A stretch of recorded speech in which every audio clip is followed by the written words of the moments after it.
देव्यायया ततमिदं जगदात्मसत्या निःशेष देवगणशक्ति समूह मूर्त्या ताम अंबिकाम अखिल देव महर्षि पूज्याम भक्त्या नतास्म विदधाति शुभानुशाना।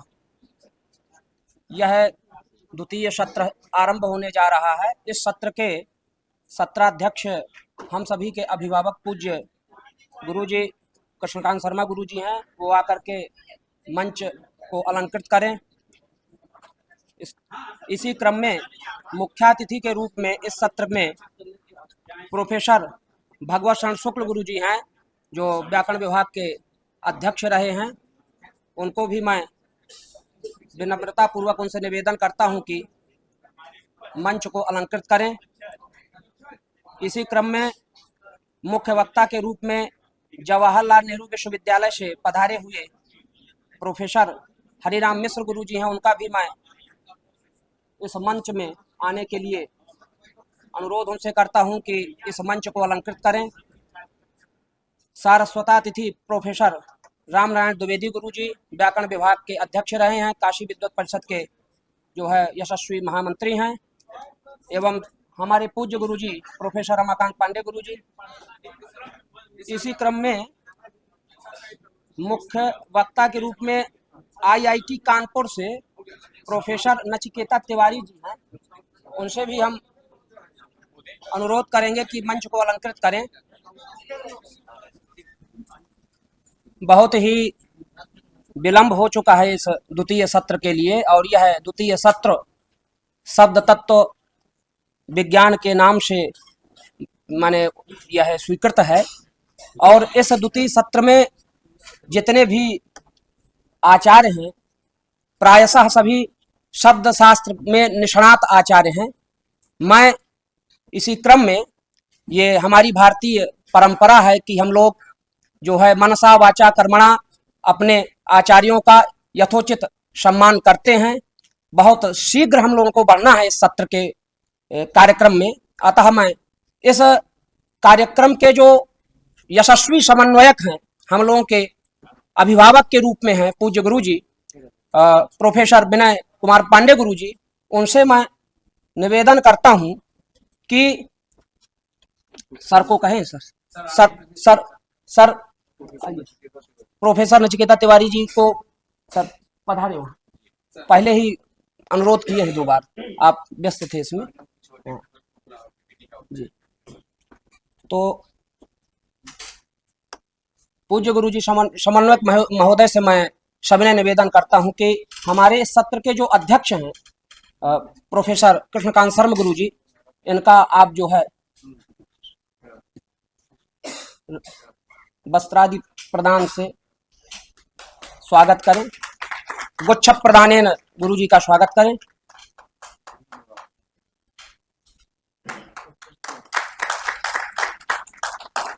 इसी क्रम में मुख्यातिथि के रूप में इस सत्र में विराजमान हैं प्रोफेसर भगवत शरण शुक्ल गुरु जी। आप व्याकरण विभाग के आचार्य रहे हैं। इनका भी इसी क्रम में विनय गुरु जी सम्मान करेंगे। बहुत तीव्र गति से सत्र को ले चलना है, इसलिए सब हो रहा है। थोड़ा आप लोग तालियों से जो है स्वागत करिए।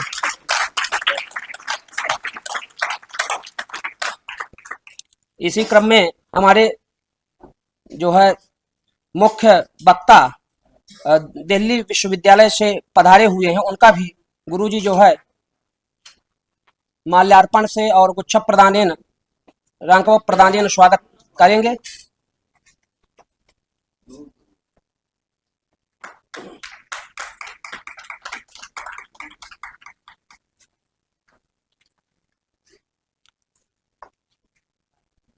मुख्य वक्ता आईआईटी कानपुर से पधारे हुए हम लोगों की विनती को स्वीकार किया प्रोफेसर नचिकेता तिवारी जी ने।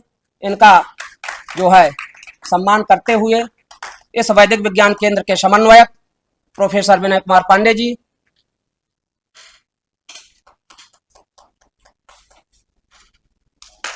सारस्वतातिथि आचार्य प्रोफेसर राम नारायण द्विवेदी गुरु जी का स्वागत करेंगे।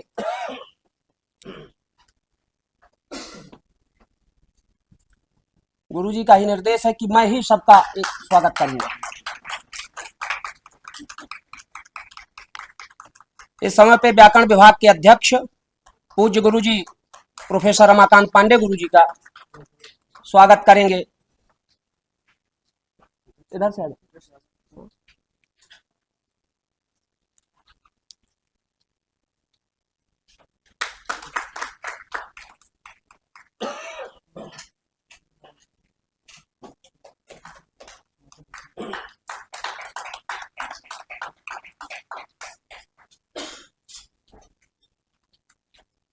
इसी क्रम में इस सत्र में विशिष्ट वक्ता के रूप में उपस्थित अग्रज कल्प व्याकरण शास्त्र में कृत भूरि परिश्रम प्रोफेसर शैलेश कुमार तिवारी जी का स्वागत करते हुए समन्वयक महोदय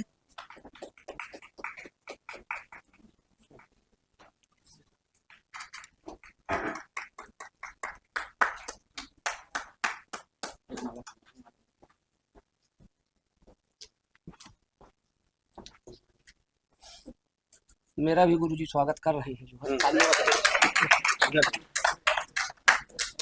मुझे संचालक जी है शिष्य हूँ।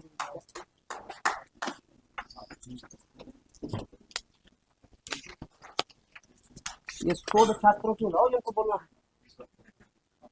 चलिए नाम किसी का नहीं ना बोलता हूँ तब भी मेरे उसमें मुझे बना न सोस्ति प्रत्ययो लोके यह शब्दानुगमादृते अनुविद्धम युज्ञानम सर्वम शब्देनैव भाषते। ये नियम है।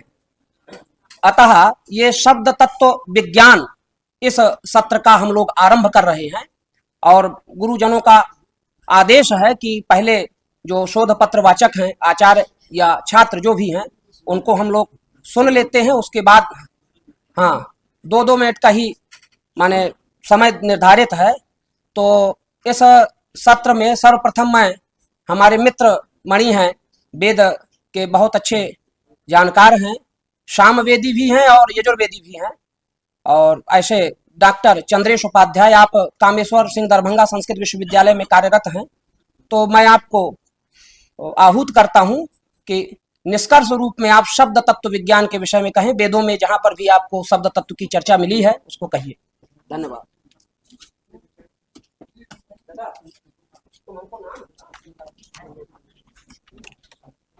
हरि ओम। या मेधान देवगणा पितरश्चोपासते तया मामध्य में दयाग्ने मेधाविनं कुरु स्वाहा। मेरा जो विषय है वैदिक मंत्र ध्वनि विज्ञान। इसमें हमारी जो ज्ञान परंपरा है भारतीय ज्ञान परंपरा, तो इसमें जो शब्द हैं केवल सूचना का आदान प्रदान और वाक्य व्यवहार नहीं है, बल्कि ऋग्वेद से लेकर के उपनिषदों तक ये जो है हमारे शब्द ब्रह्म के रूप में प्रतिष्ठित हैं। और यो ब्रह्मांडम विदधाति पूर्वम यो वै वेदांश्च प्रहिणोति तस्मै इत्यादि के द्वारा इसको ब्रह्म कहा गया है। आधुनिक भौतिक विज्ञान भी पदार्थ को ऊर्जा का संगठित रूप मानता है। वही वैदिक विज्ञान शब्द के कंपन को, जो शब्द का जो वाइब्रेशन होता है उसको ऊर्जा का मूल स्रोत मानता है।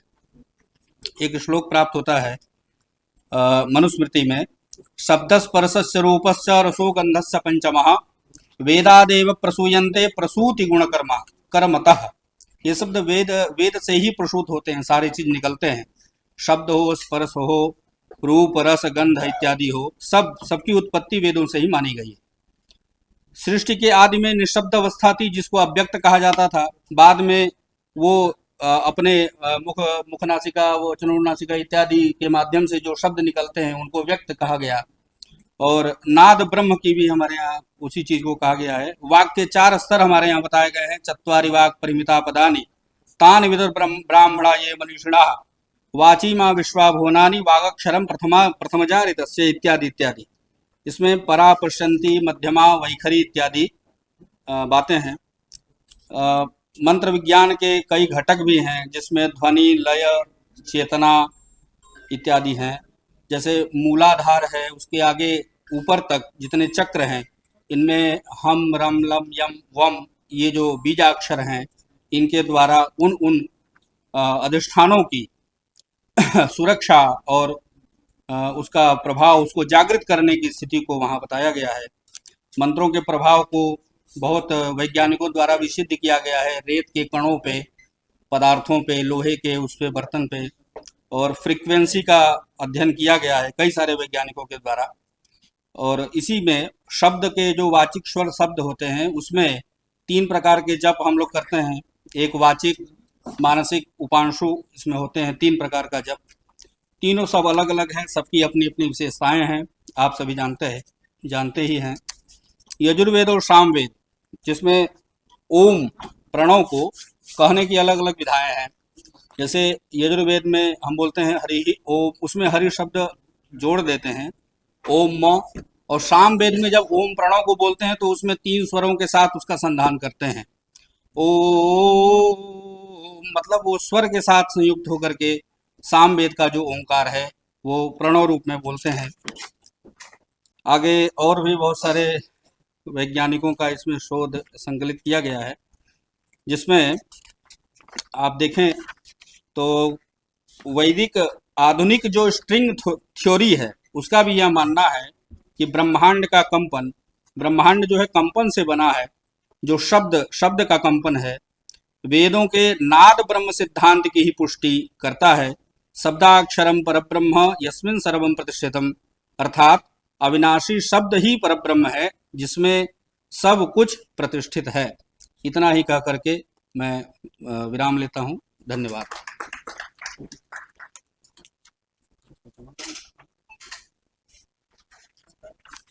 बहुत बहुत धन्यवाद सर। ध्वनि विज्ञान के विषय में आपने बैखरी नाद से लेकर के पश्चंती तक आपने सभी चर्चाएं की, इसके लिए आपको बहुत बहुत धन्यवाद। इस मंच में उपस्थित सभी आचार्यों की जो सहमति है, हमारे जो पारंपरिक आचार्य हैं, वो उनका कहना है कि हमें जो है, हम लोग तो अपने पक्षों को जान ही रहे हैं किस रूप में, किस तरह की चर्चाएं हैं वेदों में या वेदांगों में। यहाँ पर IIT कानपुर से उपस्थित हैं हमारे समक्ष प्रोफेसर नचिकेता तिवारी जी। हम लोग उनको यहाँ पर सुनना चाहते हैं, अतः मैं आचार्य से निवेदन करता हूँ कि मंच में आकर के हम सभी को अपने आधुनिक तत्वों से अभिभूत करें। ओम। सर्वप्रथम मैं वैदिक विज्ञान केंद्र काशी हिंदू विश्वविद्यालय को बहुत बहुत धन्यवाद देना चाहूँगा कि उन्होंने मुझे यहाँ आमंत्रित किया और ये व्याख्यान देने के लिए मुझे अवसर प्रदान किया है। इसकी भूमिका ये है, मैं मैकेनिकल इंजीनियर हूँ, IIT कानपुर में मैं मैकेनिकल इंजीनियरिंग का प्रोफेसर हूँ और मैं IIT कानपुर में 2010 में ज्वाइन किया था। उसके पहले मैं लगभग 18 वर्ष यूनाइटेड स्टेट्स में था। पहले 5 वर्ष वहाँ पर मैंने अपना PhD किया, 13-14 साल इंडस्ट्री में काम कर रहा था और वहाँ एक साउंड सिस्टम्स की कंपनी है बोस कॉरपोरेशन, तो उसमें काम करता था। तो वहाँ पर मैंने ध्वनि के बारे में काफ़ी सीखा कि ध्वनि कैसे उत्पन्न करते हैं, कैसे प्रसारित करते हैं, उसको कैसे उसको विश्लेषण किया जाता है, इत्यादि इत्यादि। तो जब मैं IIT कानपुर आया तो मैंने कहा इसी क्षेत्र को मैं आगे विकसित करूंगा। और क्योंकि मैं ध्वनि के बारे में अपना एक लैब भी मैंने स्थापित किया, प्रयोगशाला, जिसका नाम है ध्वनिकी, तो एक छात्र मेरे पास आया एमटेक करने के लिए और उसने कहा कि सर हमको, मेरी इच्छा है कि मैं ये शास्त्रीय संगीत के रागों की थोड़ा विश्लेषण करूं वैज्ञानिक दृष्टि से, मतलब आधुनिक विज्ञान की दृष्टि से। मैंने कहा कि संगीत में मैं अभी बहुत ज़्यादा समझता नहीं हूँ, उसकी जो थ्योरी है, लेकिन ये व्यंजन, स्वर इत्यादि इत्यादि, इसमें मैं थोड़ा बहुत मैंने अपना पठन पाठन किया है, तो इस पर करते हैं। तो उसने इसके ऊपर एक एमटेक थीसिस की और जो भारत में, दुनिया में जो सबसे अच्छा साउंड के ऊपर जर्नल है, उसमें 2 इसके ऊपर पत्र भी छपे थे। यहाँ पर प्रश्न ये है कि पाणिनि जी के जो व्यंजन हैं, का खा गा घा का चट तप, ये 5 जो वर्ग आते हैं, उसके बाद यारा लावा शाशा साहा छत्रज्ञा, पहला तो शब्द है कि उनको उन्होंने व्यंजन की का शब्द दिया गया है, व्यंजन। और जन भाषा में व्यंजन का एक अर्थ ये भी होता है, जो अभी अब वो आया डिश खाने का। दोनों के बीच एक संबंध है, दोनों के बीच संबंध है। ये जो अभी हम लोग खाए, वो जो पकौड़ी जो भी मिली थी, उसको बनाने की एक विधि होती है, उसकी व्युत्पत्ति का एक तरीका होता है। पाणिनि या जो बाकी भी शिक्षा के शास्त्र हैं, आप सब लोग परिचित होंगे, ये जो 6 अपने वेदांग हैं, है ना, शिक्षा, निरुक्त, व्याकरण, का ये छंद, ज्योतिष, कल्प इत्यादि।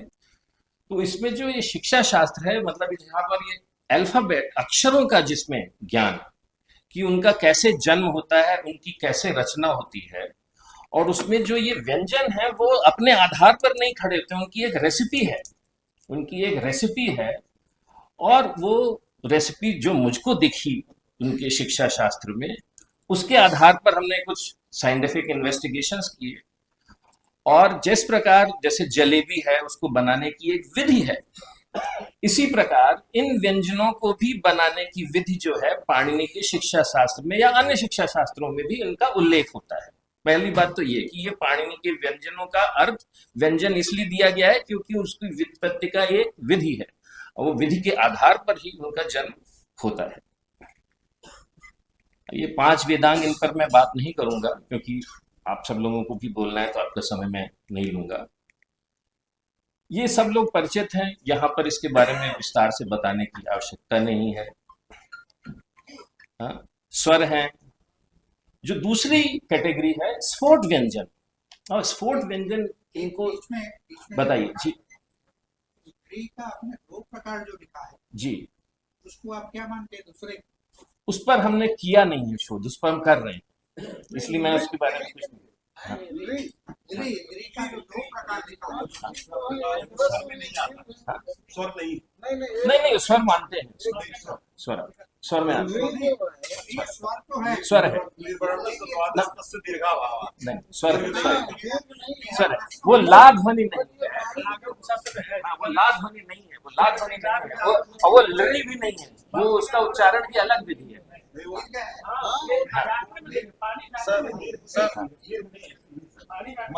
मध्य 2 लकार तयोः एकामा अधिभक्ति तयोः तस्याः एकामा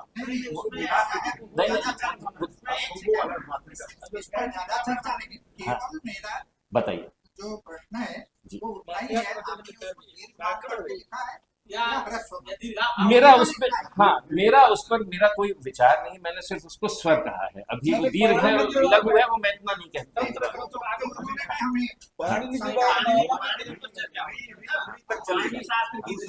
नहीं, खैर वो अलग विषय। पाणिनि शास्त्र की दृष्टि से आप विवेचन कर रहे हैं। पाणिनि शास्त्र की दृष्टि से मैं, लेकिन यहाँ पर ये थोड़ा सा विषयांतर हो गया है। लेकिन मेरा जो आज की प्रस्तुति है उस पर जो फोकस है व्यंजन, और वो भी स्फोट व्यंजनों के ऊपर। पाणिनि शास्त्र की दृष्टि से हाँ, हाँ। तो स्फोट व्यंजन की संज्ञा इसलिए है क्योंकि यहाँ से वायु निकलती है, कंठ में बहुत कम समय के लिए अवरुद्ध होती है और अचानक से वो खुलता है। तो अंग्रेजी में भी जो शब्द आता है एक्सप्लोसिव्स कहा जाता है, एक्सप्लोजन।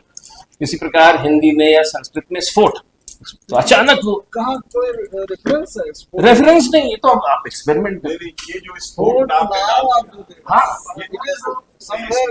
हाँ, ये नहीं, I will show you, I will give you the reference. मैं आपको डेटा भी दिखाऊंगा। I will show you data. मतलब आप पहले डेटा बताऊंगा। हाँ,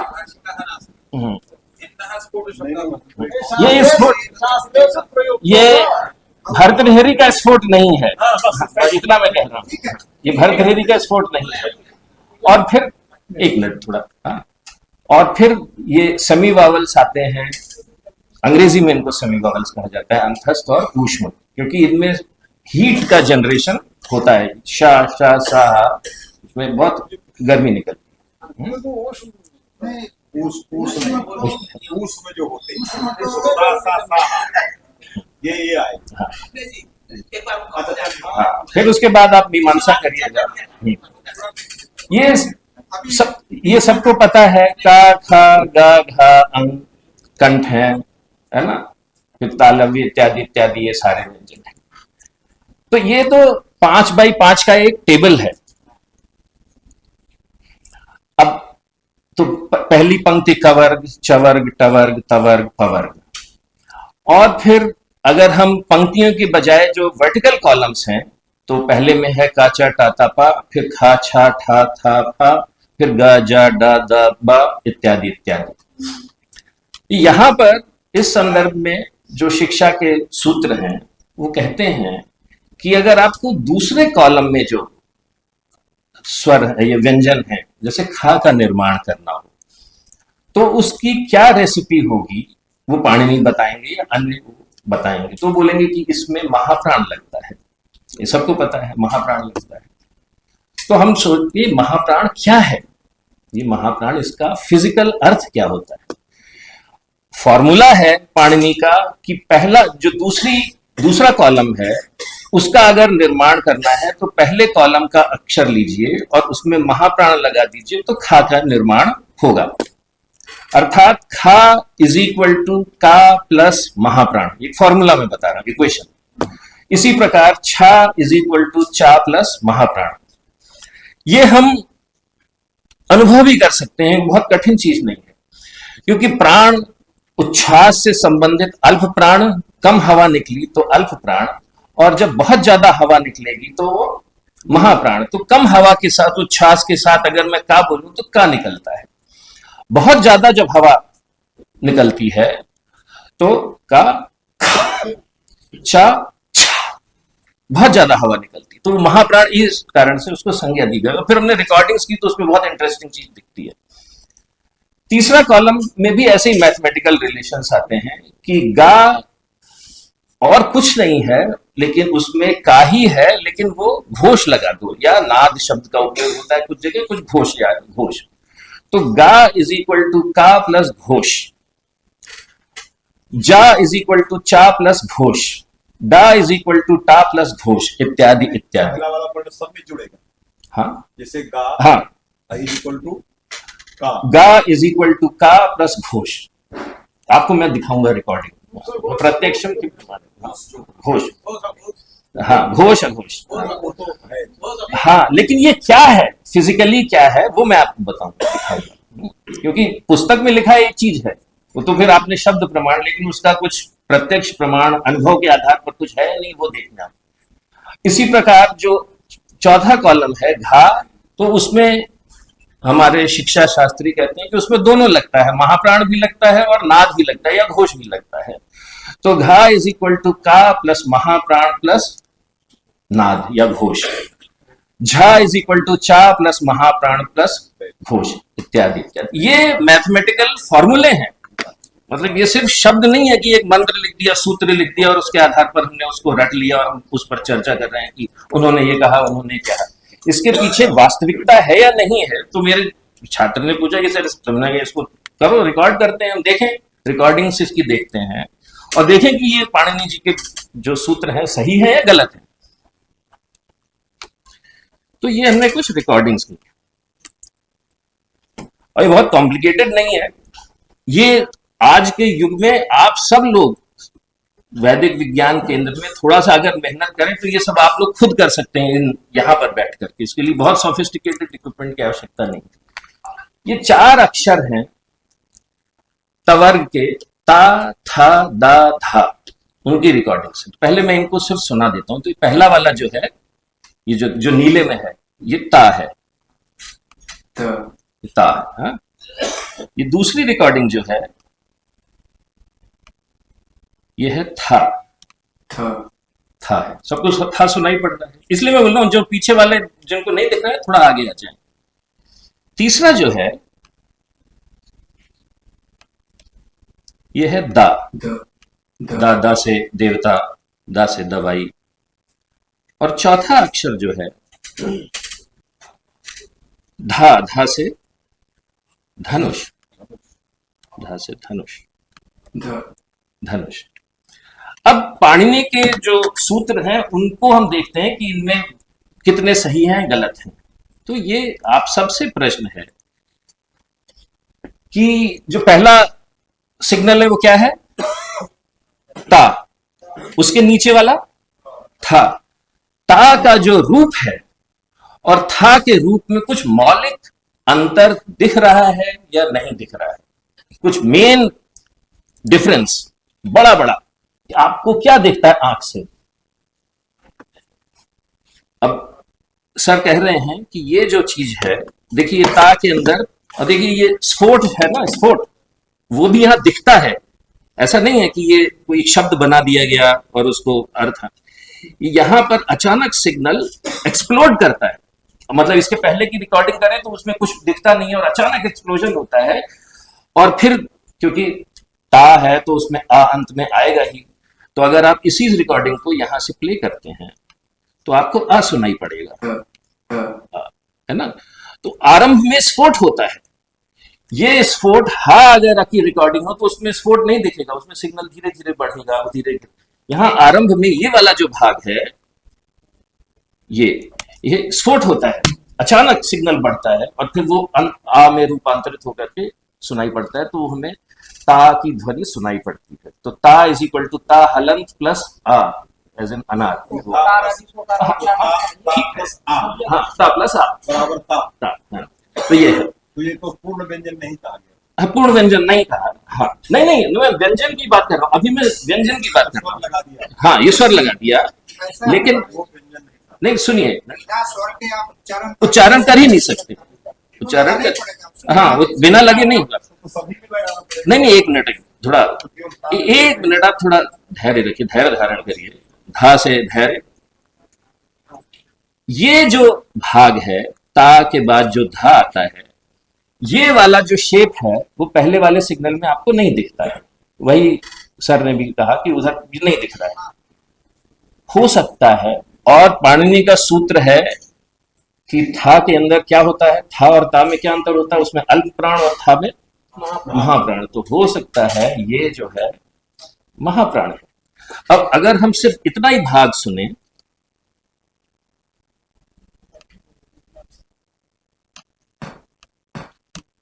तो ये और बहुत सारी इस प्रकार की रिकॉर्डिंग है।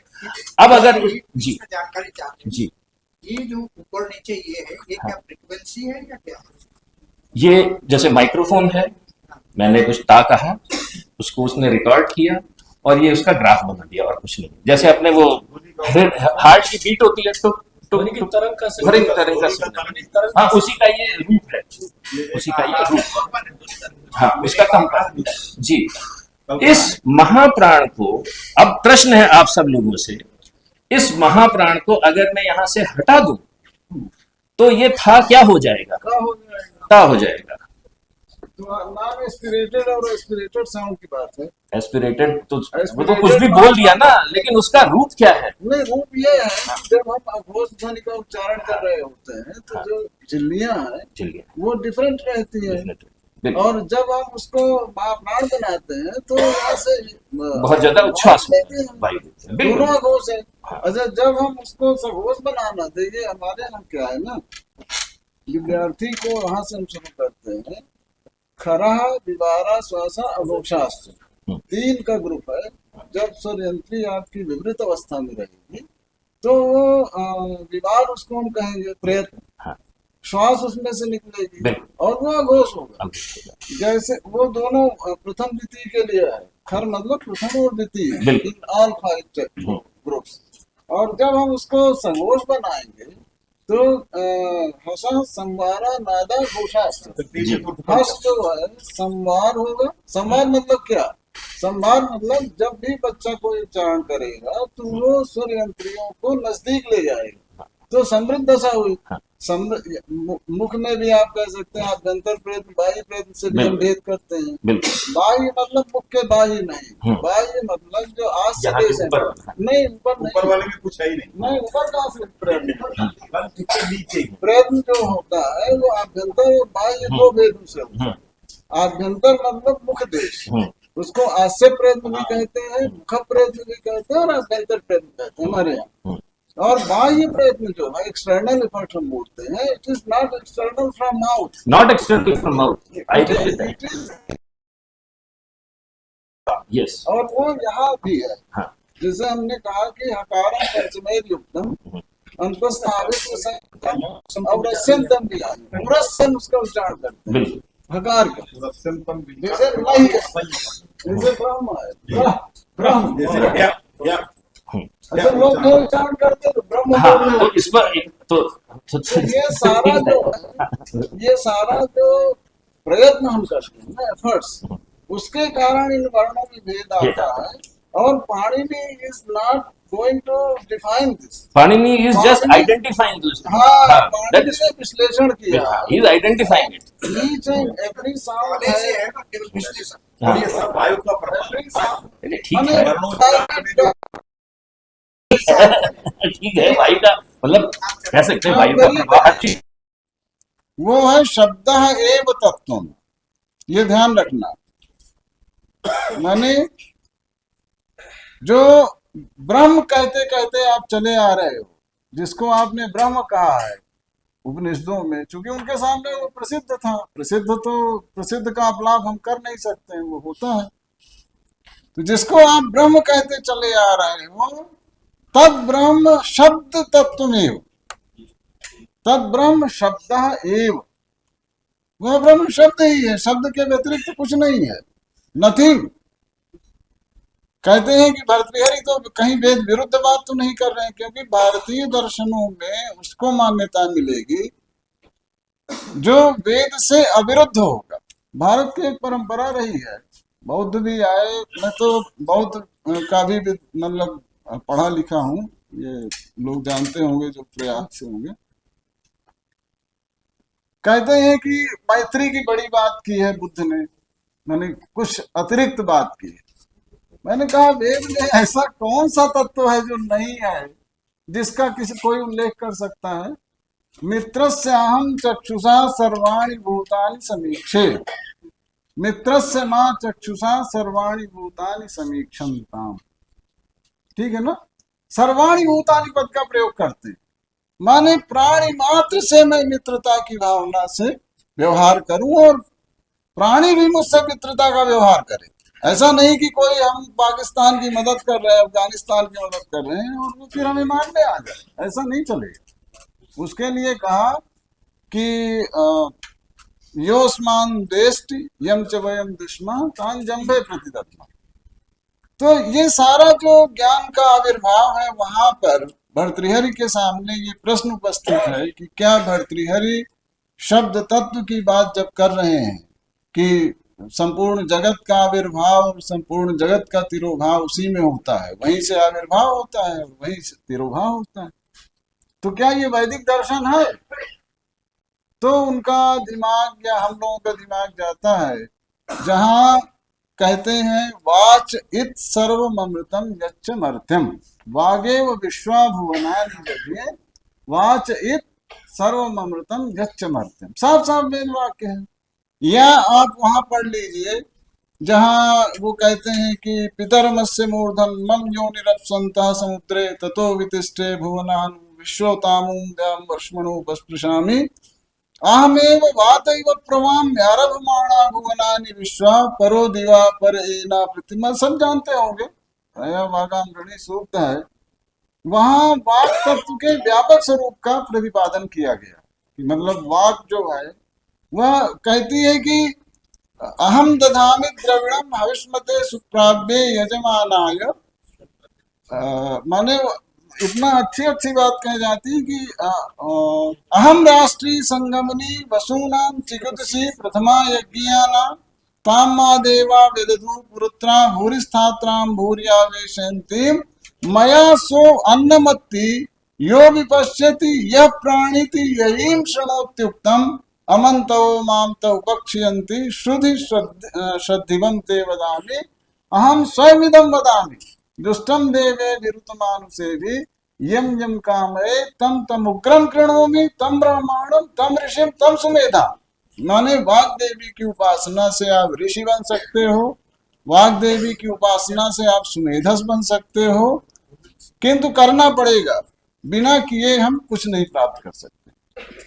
तो हमारे यहाँ शब्द के को परब्रह्म की माने परब्रह्म की अवस्था में है शब्द तत्व, कारण क्या है कि जब हम स्थूल से सूक्ष्म की ओर जाते हैं तो वैखरी जिसकी आप बात कर रहे थे, किस प्रकार से हम वर्णों का उच्चारण करते हैं, वह उसका महत्व जानते हैं क्या है?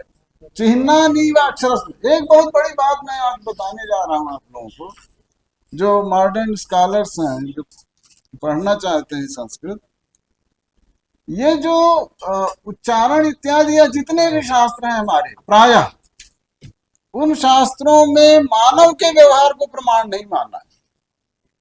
अगर वर्णों के उच्चारण की बात मैं बताऊं आपको कि किसका उच्चारण प्रमाण है, कितनी देर तक आपको किस वर्ण का उच्चारण करना है, अगर इसको सीखना है आपको तो नीलकंठ पक्षी से सीखो।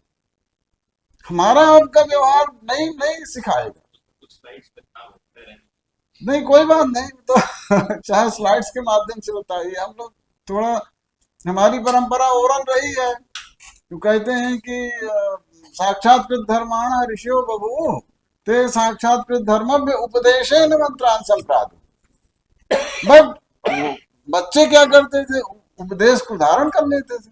तो सामने वाला जब समर्थ है तो उपदेश से भी काम चलता है, बोलते वही है सब। तो इस पूरी प्रक्रिया में जो हमारा ये वैखरी वाक का व्यवहार है, इसको संयमित करने के लिए, इसको अच्छा बनाने के लिए शास्त्रों का निर्माण किया हुआ, जिसको हम शिक्षा शास्त्र कहते हैं, जिसमें उच्चारण की विधियां बताई गई। किंतु पूरे शिक्षा शास्त्र को बताने के बाद आचार्यों ने क्या कहा कि जाकर के गुरु के पास बैठ करके सीख कर वेद मंत्र का उच्चारण करना है, तो ये शिक्षा के पढ़ करके तुम नहीं उच्चारण कर पाओगे, उसमें स्खलन होगा। तो गुरु के पास बैठोगे, उनके सामने अभ्यास करोगे, फिर वो कहीं अगर गलती स्खलन होगा तो तुम्हें सिखाएंगे। इसलिए ये श्रुति परंपरा से चली आ रही वेद की परंपरा आज भी अक्षुण्ण है, और उसी रूप में है जिस रूप में हम सुन रहे थे। आजकल ऑनलाइन में भी यही समस्या है। इतना ग्रंथों को करप्ट किया गया है डॉक्टर साहब। अभी जो जिसकी आप बात करें एआई वाली, मैं तो जवाहरलाल नेहरू अध्ययन केंद्र में हूँ, जो हमारे अच्छे टेक्स्ट थे ना, उनको ऑनलाइन करके इन्होंने करप्ट कर दिया। जब कहो कि यार गलत है, आप कहते हैं ठीक कर दीजिए, पैसा अपना खाएंगे, सारा प्रोजेक्ट का पैसा वो खाएंगे, वो कहेंगे कि ठीक कर। हमने कहा ठीक भी कर दें, बट तुम उसमें नाम ही नहीं डालोगे, तो अपनी सुप्रीमेसी बताओगे। और संस्कृत वाले को है दृष्टि देखते हैं। वालों को एआई के प्रोजेक्ट्स लेने चाहिए। हाँ लेने तो चाहिए, बट अब वो पैसे के पीछे नहीं भागते हैं, धन के पीछे उतना नहीं भागते हैं। ये वास्तविकता में बता रहा हूँ, थोड़ा आलसी हो जाते हैं। अच्छा चलिए, खैर वो बात अलग है, वो बात कहीं और जा रही है। तो वैखरी है, किंतु वैखरी एक बहुत छोटा रूप है हमारे व्यवहार का। वैखरी का जो अभिव्यक्त अंश है, जिसको हम स्वर और व्यंजन कहते हैं, अन्वक भवति व्यंजन स्वरा स्वयं राजन्ते, यह व्यवहार अक्षर का स्मारक है।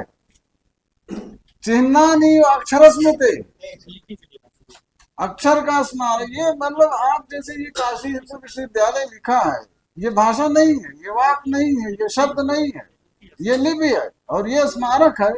वैसे ही ये उच्चरित जो ध्वनि है, इससे अर्थबोध नहीं होना है, ये स्मारक है।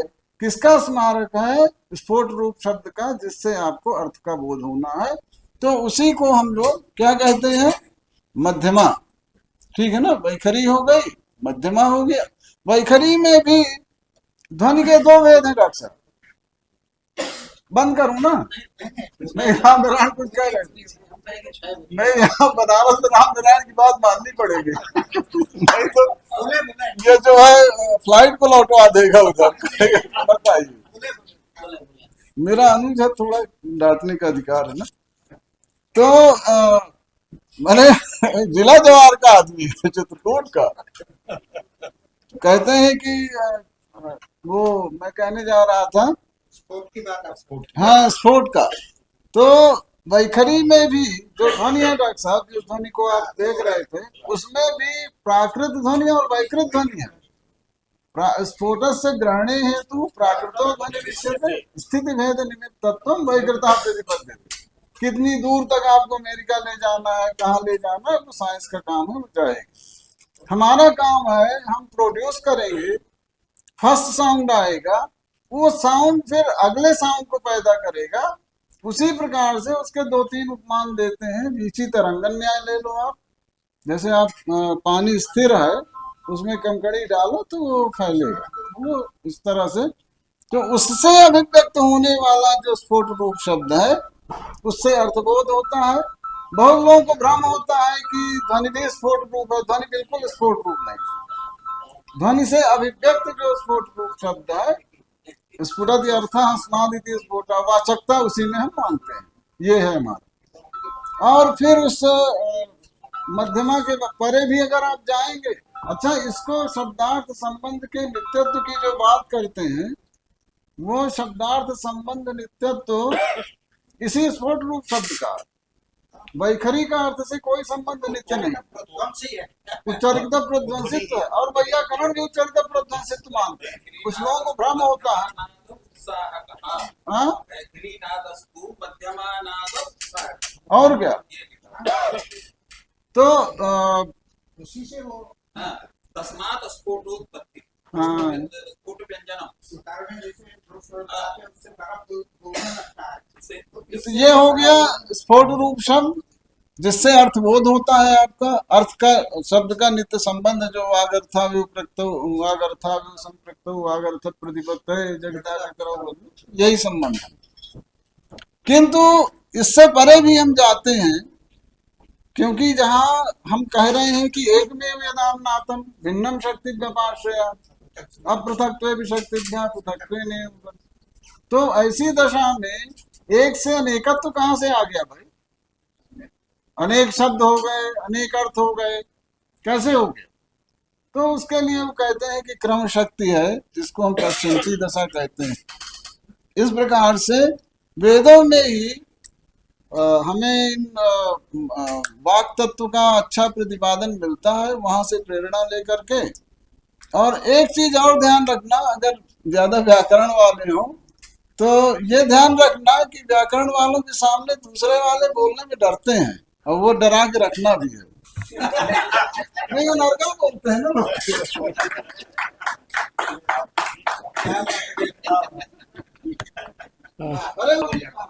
बहुत बहुत धन्यवाद सर का।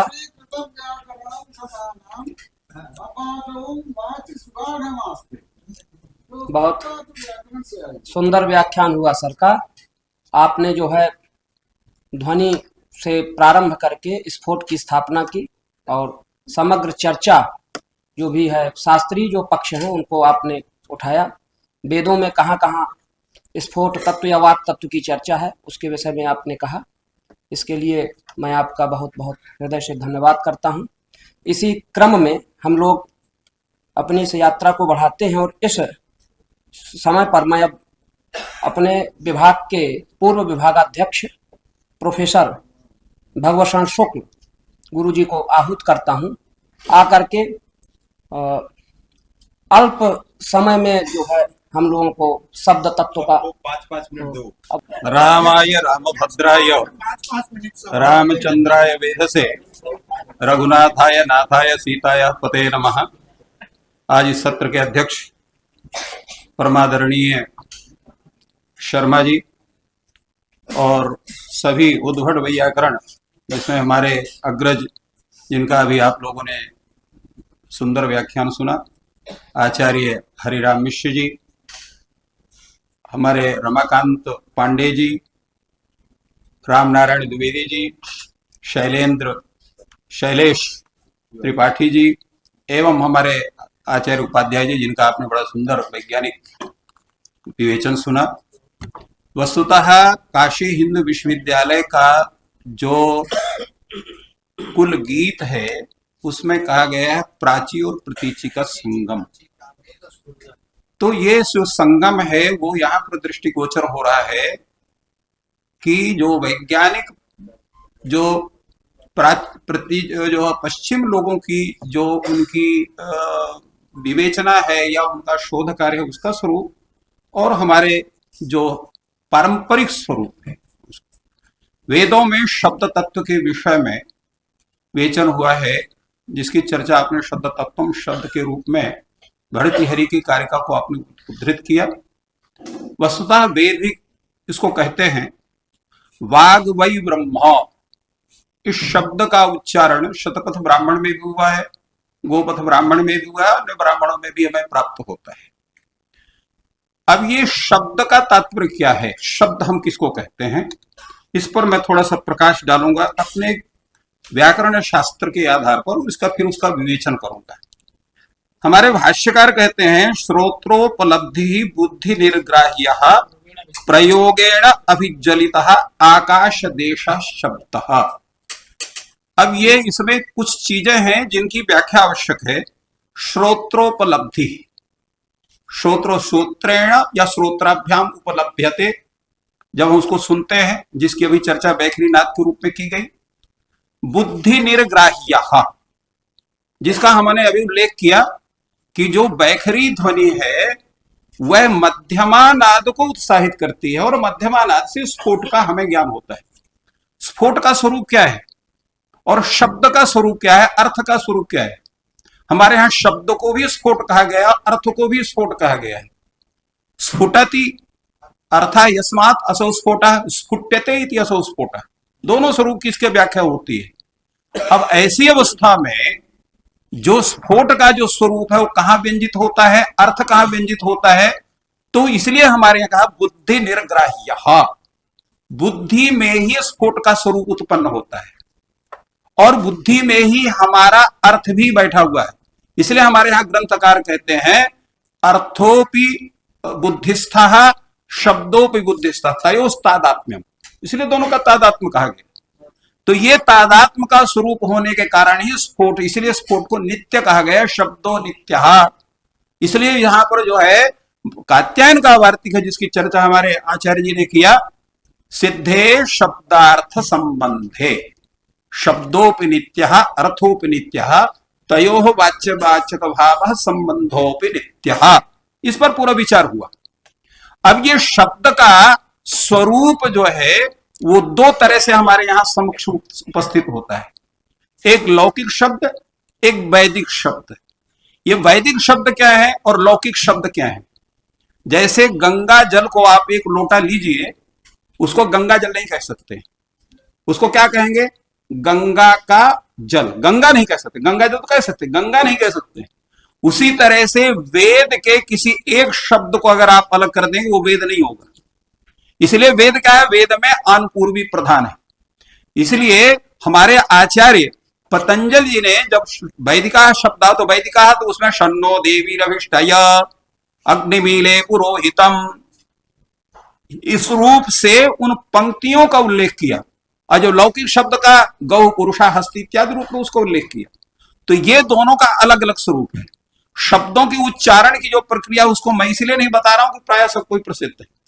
जहां पर अनुस्वार के उच्चारण का प्रश्न है, जिसमें प्रायः जो अनुस्वार का उच्चारण करते हैं सकार माने शल के परे रहते, तो शल के परे रहते अनुस्वार का उच्चारण क्या होगा, क्योंकि सर्वत्र जो है हमारे यहां जितने भी पंचम वर्ण है तत्सदृश उच्चारण होता है अनुस्वार का, तत्त शब्द के परे रहते।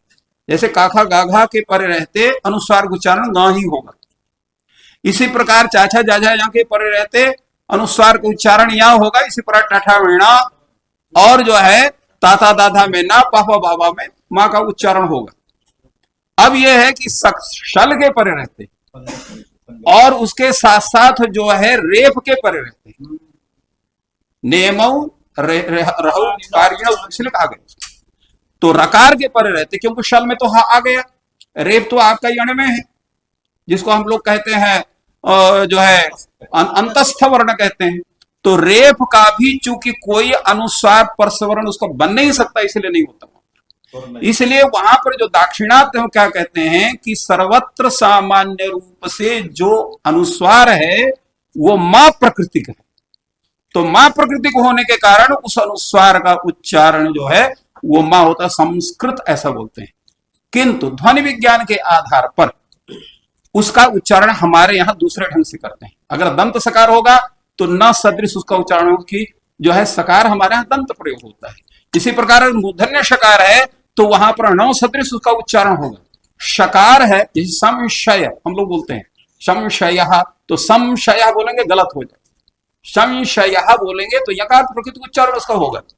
इसी प्रकार संस्कार बोलते हैं तो संस्कार बोलेंगे वो ठीक है, संस्कार बोलेंगे या संस्कृत बोलेंगे या संस्कृति बोलेंगे वो गलत है। यद्यपि मां प्रकृति को होने का उसका कर सकते हैं कि ध्वनि विज्ञान के आधार पर दंत सकार के परे रहते पूर्व सवर्ण करने वाला भले कोई सूत्र ना हो परंतु उच्चारण में तादृश उच्चारण होगा, इसलिए हमारे यहाँ का जो उच्चारण है वो साध।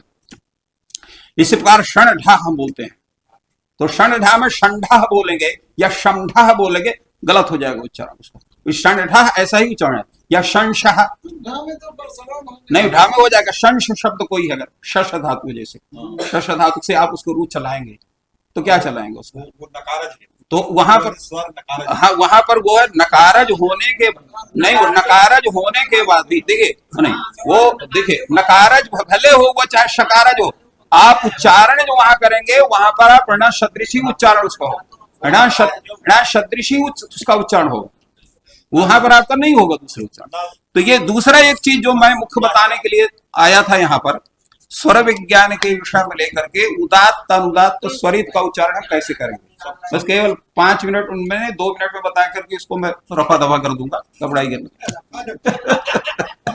मैं तो संस्कृत में बोलना चाहता परंतु बहुत से लोग जो है हिंदी में, इसलिए तो अब जो है उच्चारण में हमारे यहाँ प्रधान है, क्योंकि हमारे यहाँ जो है पाणिनि क्या कहते हैं, दुष्ट शब्द स्वरतो वर्णतो वा मिथ्या प्रयुक्तो नतमर्थमाह तम वाग वज्र यजमानम हिनस्ति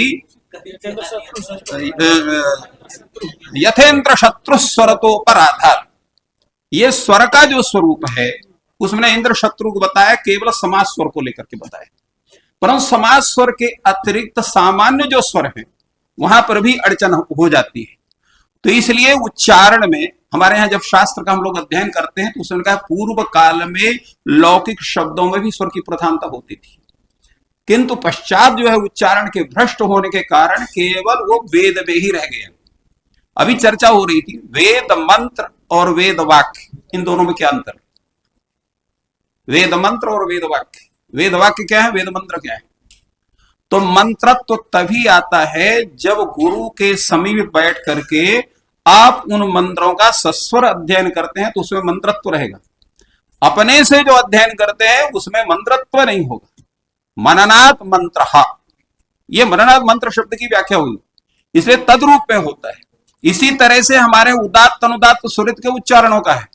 अभी जिसकी चर्चा की गई उदात्त अनुदात्त स्वरित को उच्चारण आप अपने से नहीं कर सकते, गुरु के बिना उसका उच्चारण नहीं होगा, करेंगे तो भ्रष्ट होगा। अभी आचार्य मिश्र जी ने इस पर बड़ी सुंदर चर्चा की। तो अब ये जो इसका जो उच्चारण का स्वरूप है इसको हमारे यहाँ जो कहते उच्चैरुदात्त सभाग ताल आदि स्थानों के ऊर्ध्वभाग से उच्चरित जो है उदात्त है, इसी प्रकार जो है अधोभाग से उच्चरित जो है वो अनुदात्त है, और उदात्त अनुदात्त तो दोनों वर्ण धर्म है वो आपका ये है। कहीं पर कहा गया कि जिसमें जो है जैसे हमारे यहाँ प्रातिशाख्य है वो कहते हैं कि जहां पर जो ध्वनि है उसमें जिसमें तीक्ष्णता है तो वो जो है वो स्वर जो है वो उदात्त है, और जिसमें जो है मृदुता हो उच्चारण करने में वो अनुदात्त है। और दोनों के गुण जिसमें तो समान, क्योंकि स्वरित में बहुत अंतर नहीं है। हमारे यहाँ संगीत शास्त्र कहता है कि जो है क्या कहते हैं उसको उदात्तो निषाद गंधारो अनदात्तो ऋषभ दैवतो स्वरितास्तु कहा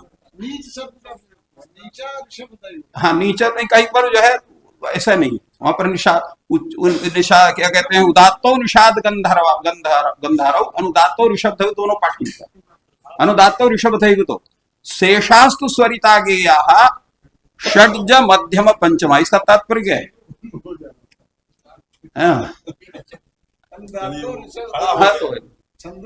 तो अब ये है, तो इसमें जो है हम लोगों को जब तक स्वरित का सही ढंग से ज्ञान नहीं होगा तब तक उदात्त और अनुदात्त का दोनों का निर्धारण आप नहीं कर सकते।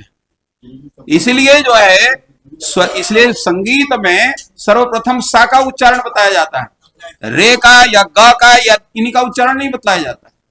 तो इस आधार पर संगीत के साथ साथ जब हम शिक्षा शास्त्र को भी लेते हैं और उसके साथ साथ हम गुरु से जब अध्ययन करते हैं तभी सही ढंग से हमको उदात्त अनुदात्त स्वरित का ज्ञान होगा और तभी शब्दों के अर्थ की प्रतीति हमें सही ढंग से होगी। समयाभाव के साथ कारण पूरा विवेचन नहीं हो रहा है। यही मैं आप सभी को प्रणाम करते अपने वाक्य को समाप्त करता। बहुत बहुत धन्यवाद गुरु जी को। आप स्वर वैदिकी के माने एकमात्र तब अध्यापक थे हम लोगों के समय पर। स्वर वैदिकी जो प्रक्रिया है व्याकरण सिद्धांत कौमुदी में गुरु जी ही पढ़ाते थे स्वर वैदिकी प्रकरण, इसलिए स्वर पे विशेष अधिकार है गुरुदेव का।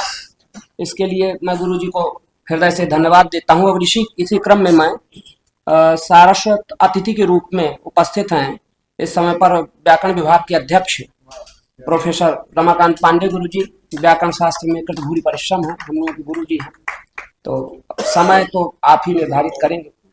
नमोस्तु रामाय सलक्ष्मणाय देव्यै च तस्यै जनकात्मजायै नमोस्तु रुद्रेन्द्रयमानिलेभ्यः नमोस्तु चंद्रार्क मरुद्गणेभ्यः जयत्यति बलो रामो लक्ष्मणश्च महाबलः राजा जयति सुग्रीवो राघवेणाभिपालितः दासोऽहं कौशलेन्द्रस्य रामस्याक्लिष्ट कर्मणः हनुमान् शत्रुसैन्यानां निहन्ता मारुतात्मजः यत्र यत्र रघुनाथ कीर्तनं तत्र तत्र कृतमस्तकाञ्जलिं बाष्पवारि परिपूर्णलोचनं मारुतिं नमत राक्षसान्त।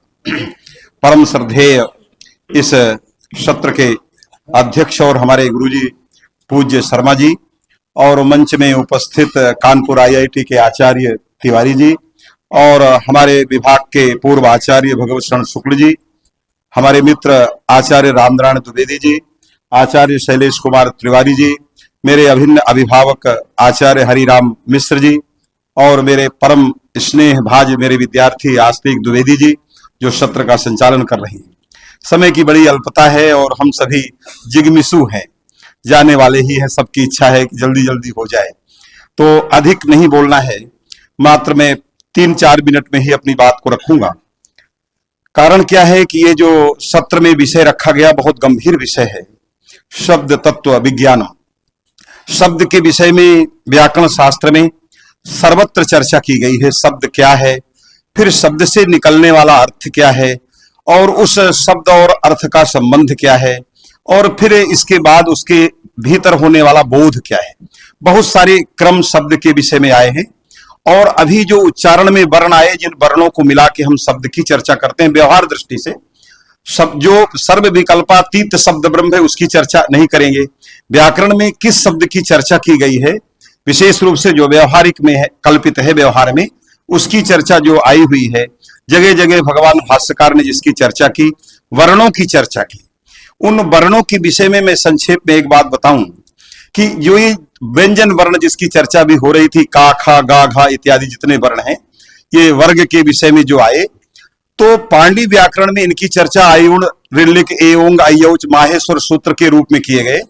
लेकिन सूत्रों के साथ साथ इन वर्गों का भी उतना ही उपादान है, उतना ही उपयोग किया गया जितना कि अयुण ऋलिक सूत्रों के अंदर आने वाले वर्णों का उपयोग किया गया। क्रम में अंतर था। जैसे चौकू वगैरह सूत्र मिलते हैं, वहां हमने पूर्ण रूप से अपने कवर्ग चवर्ग तवर्ग ऐसे वर्णों का उपयोग किया। तो इस विषय में जाने कि ये जो काखा गाघा अंगा का जो क्रम था, यह क्रम भी अनादि था या बाद में किसी के द्वारा ऐसा बनाया गया था। इस क्रम में जब विचार करते हैं तो व्याकरण शास्त्र में तो इसका कोई वर्णन उतना स्पष्ट नहीं था, लेकिन जब हम पुराणों में जाते हैं तो इनके विषय में विशद चर्चा मिलती है। हम पुराणों में जब श्रीमद् भागवत को पढ़ते हैं तो भागवत के 2 स्कंध के 9 अध्याय के 13वें श्लोक में इसकी एक ऐसी चर्चा आई कि जिस समय ब्रह्मा जी इस सृष्टि में प्रकट हुए तो ब्रह्मा जी के सामने एक प्रश्न था, कोहम कस्मात कुत आयातः, इस प्रकार का एक श्लोक वहां आया। और किंग करवाणी, मैं क्या करूं, कहां से आया हूं, मेरा कर्तव्य क्या है। यहीं से शब्द तत्व की विधा आती है। यहीं से शब्द, क्योंकि हमारे शब्द प्रथम वैयाकरण सनक सनंदन सनातन महेश्वर से एक परंपरा है।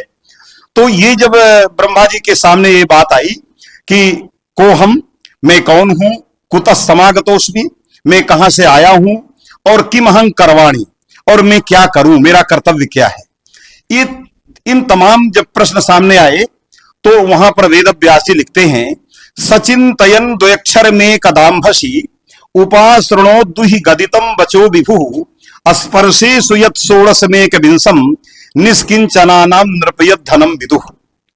ये भगवान बादरायण लिखते हैं, सह ब्रह्मा चिंतयन, ब्रह्मा ये चिंतित था, विचार कर रहा था कि किम अहम करवाणी, मैं क्या करूं, ऊपर भी जल नीचे भी जल, मैं काम क्या करूं, किस लिए मैं आया हूं। तो सचिंतयन द्वयक्षरम एकदा अंभसी उपासृणोत, तो जल में अचानक एक बार दो वर्णों को सुना, द्वयक्षरम अक्षर द्वयम, दो अक्षरों को सुना। सचिंतयन द्वयक्षर में कदाम्भसी उपासृणो दुहि गदितम, तो वो जो दो अक्षर थे, अक्षर द्वय थे, वो दुहि गदितम, दुहि गदितम की व्याख्या लिखा दुरावृत्तम, अर्थात उसकी आवृत्ति हो रही थी। जैसे आप बोलते हो तो हम कहें ब्रूहि ब्रूहि, बोलो बोलो, तो आवृत्ति होती है, गक्ष गक्ष, जाओ जाओ, उसी तरह से अक्षर द्वय की आवृत्ति हो रही थी। वो कौन थे अक्षर द्वय, और आवृत्ति होने के बाद क्या बनता है, तो कहा स्पर्शे सुयत षोडशम, स्पर्श संज्ञक वर्णों में 16वां। तो अभी नचिकेता जी ने जो बताया कि 25 का कवर्ग में, चवर्ग में, तवर्ग में, टवर्ग में, पवर्ग में, ये 25 5 वर्णों का वर्ग बना, और 5 5 25 वर्ण हैं, इनमें 16वां हम का से लें, 16वें में जाके रुके। स्पर्शे सुयत षोडश में कविंस, अर्थात कादयो मावसाना स्पर्शा, यहां वहां ये जो परंपरा थी, ये भगवान वेदव्यास जी के समय से चली आने वाली परंपरा जो व्याकरण में वर्णित है। तो कादयो मावसाना स्पर्शा, स्पर्श संज्ञक वर्णों में 16वां, तो हम गिनते हैं का से, तो 16वां अक्षर ता मिलता है, ता जो है 16वां है। तो स्पर्शे सुयत षोडशम, अब फिर आए एक विंशम, तो 21वां अक्षर, तो 16वां अक्षर और 21वां अक्षर दोनों को जोड़ दिया तो क्या बन गया, तप, ये बन गया, ये हुआ शब्द। ये शब्द ऐसे आए, स्पर्शे सुयत षोडश मेक विंशम, तो ब्रह्मा जी को ज्ञान हुआ, और ये जो वाणी हुई, ये वाणी आकाशवाणी है, ये कोई मनुष्य नहीं बोल रहा था वहां। दुहि गदितम बचो विभु, और ये जो है निष्किंचनानाम नृपयत धनम विदुः, उन्होंने कहा यही तो धन है निष्किंचन पुरुषों का, ता और पा मिला के जो बने वही धन है। ये जो वाणी थी आकाशवाणी थी। हमारे यहां आकाश को भी एक शब्द के रूप में भी माना गया है, शब्दावतार के रूप में आकाश की चर्चा। कभी कभी आकाश देशा शब्द, कहीं कहीं आकाश स्वयं शब्द है, स्वयं वो नारायण स्वरूप है, निर्गुण निराकार। बाद में जब ध्वन्यात्मक हुआ तो अगुण ही सगुण ही नहीं कछु भेदा, भेद कोई अंतर नहीं था, हमारी उपासना की विधि में अंतर था। शब्द की उपासना की विधि हमने जो है एक स्थूल रूप से पकड़ा, तो हमने सगुण को पकड़ा, और जब हम उस सगुण से निर्गुण की ओर जाएंगे तो वहां अगुण ब्रह्म की ओर, तो वो जो है विकल्पातीत ब्रह्म, जिसको शब्द तत्व कहा गया। तो ये जो तप था, इसके विषय में मैं आ रहा हूं प्रसंग में, बस एक मिनट लूंगा। जो तप था, इसके अंदर लिखा दुरावृत्तम, इसकी आवृत्ति हो रही थी। यदि आवृत्ति करें तो क्या ऐसा करें, तप तप, तो ये निर्विभक्तिक, विभक्ति रहित, ये क्या था ये। तो उसकी व्याख्या में जब श्रीधराचार्य आए, क्योंकि श्रीधरी टीका बहुत प्रामाणिक है, जब श्रीधराचार्य जी आए, जिसको कहा गया कि श्रीधरस्तु सकलम वेत्ति, व्यासो वेत्ति, सुको वेत्ति, सूतो वेत्ति वानवा। श्रीधर ने कहा कि व्यास जी जानते हैं कि नहीं जानते तो मुझे पता नहीं है, सूत जी जानते हैं कि नहीं ये भी मुझे पता नहीं, सुखदेव जी कितना जानते हैं ये भी मैं नहीं जानते, लेकिन श्रीधरस्तु सकलम वेत्ति, ये जो श्रीधर है ये भागवत तत्व को जानता है। इसलिए उन्होंने उसकी व्याख्या किया कि तप क्या था, तो कहा कि यह एक जो है कर्म था और दूसरा जो है क्रिया था। उन्होंने व्याख्या की, जब आवृत्ति हुई तप, तो एक आवृत्ति हुई तो तपह तप, ये वाक्य बनाया, अर्थात तुम तपह तप, अर्थात उसकी व्याख्या किया श्रीधराचार्य ने कि सबसे पहले दुनिया में वर्णों को जोड़ करके वाक्य स्फोट आया। ये वाक्य स्फोट की संरचना वहां पर टीकाकारों ने किया। तो इस तरह से शब्द के विषय में बहुत सारी चर्चा है, समय की बहुत अल्पता है। मैं अधिक समय नहीं लेते हुए सभी विद्वज्जनों को प्रणाम करते हुए और विस्तार से न कहते हुए अपनी वाणी को यहीं विराम देता हूं। सभी को धन्यवाद। बहुत ही सुंदर गुरुजी ने व्याख्यान किया। वाक्य स्फोट की स्थापना की, त्वम तपः तप, इस वाक्य स्फोट की स्थापना की। और स्वतंत्र जो है किस तरह से, माने भागवत पुराण में चर्चा है वर्णों के उत्पत्ति की, इस तरह माने इतना सुंदर और इतना विशिष्ट व्याख्यान। गुरुजी के लिए समय अपेक्षित रहता है। आचार्यों को जब भी बोलते हैं ऐसा ही बोलते हैं, कुछ विलक्षण बोलते हैं और जो सबको समझ में आता है ऐसा बोलते हैं। ये इसी क्रम में मैं जो है अपने अभिभावक कल्प जो है इस काशी वो सारस्वतातिथि प्रोफेसर रामनारायण द्विवेदी गुरुजी, आप जो है इस समय पर यहाँ पर मंच में विराजमान हैं और विद्वत परिषद जो हमारी है उसके आप महामंत्री हैं, यशस्वी महामंत्री हैं। सदा आपका मार्गनिर्देशन हम लोगों को प्राप्त रहता है। मैं ऐसे महनीय आचार्य को आमंत्रित करता हूँ मंच में आकर के हम लोगों को उद्बोधित करें। सदाशिव समारंभाम शंकराचार्य मध्यमाम अस्मदाचार्य पर्यंताम वंदे गुरु परंपराम, वंदे गुरु परंपराम। आज शब्द तत्व विज्ञान को लेकर के वैदिक विज्ञान केंद्र में जो ये अंतर्राष्ट्रीय संगोष्ठी का आयोजन हो रहा है और ये जो सत्र है शब्द तत्व विज्ञान को लेकर के सत्र में चर्चा हो रही है। इस सत्र की अध्यक्षता वैदिक दर्शन के यशस्वी आचार्य, हमारे गुरुकल्प आचार्य प्रोफेसर कृष्णकांत शर्मा गुरुजी और इस कार्य सत्र के मुख्य वक्ता के रूप में जवाहरलाल नेहरू विश्वविद्यालय के संस्कृत विभाग के आचार्य, हमारे अग्रज मार्गदर्शक, मध्य मध्य में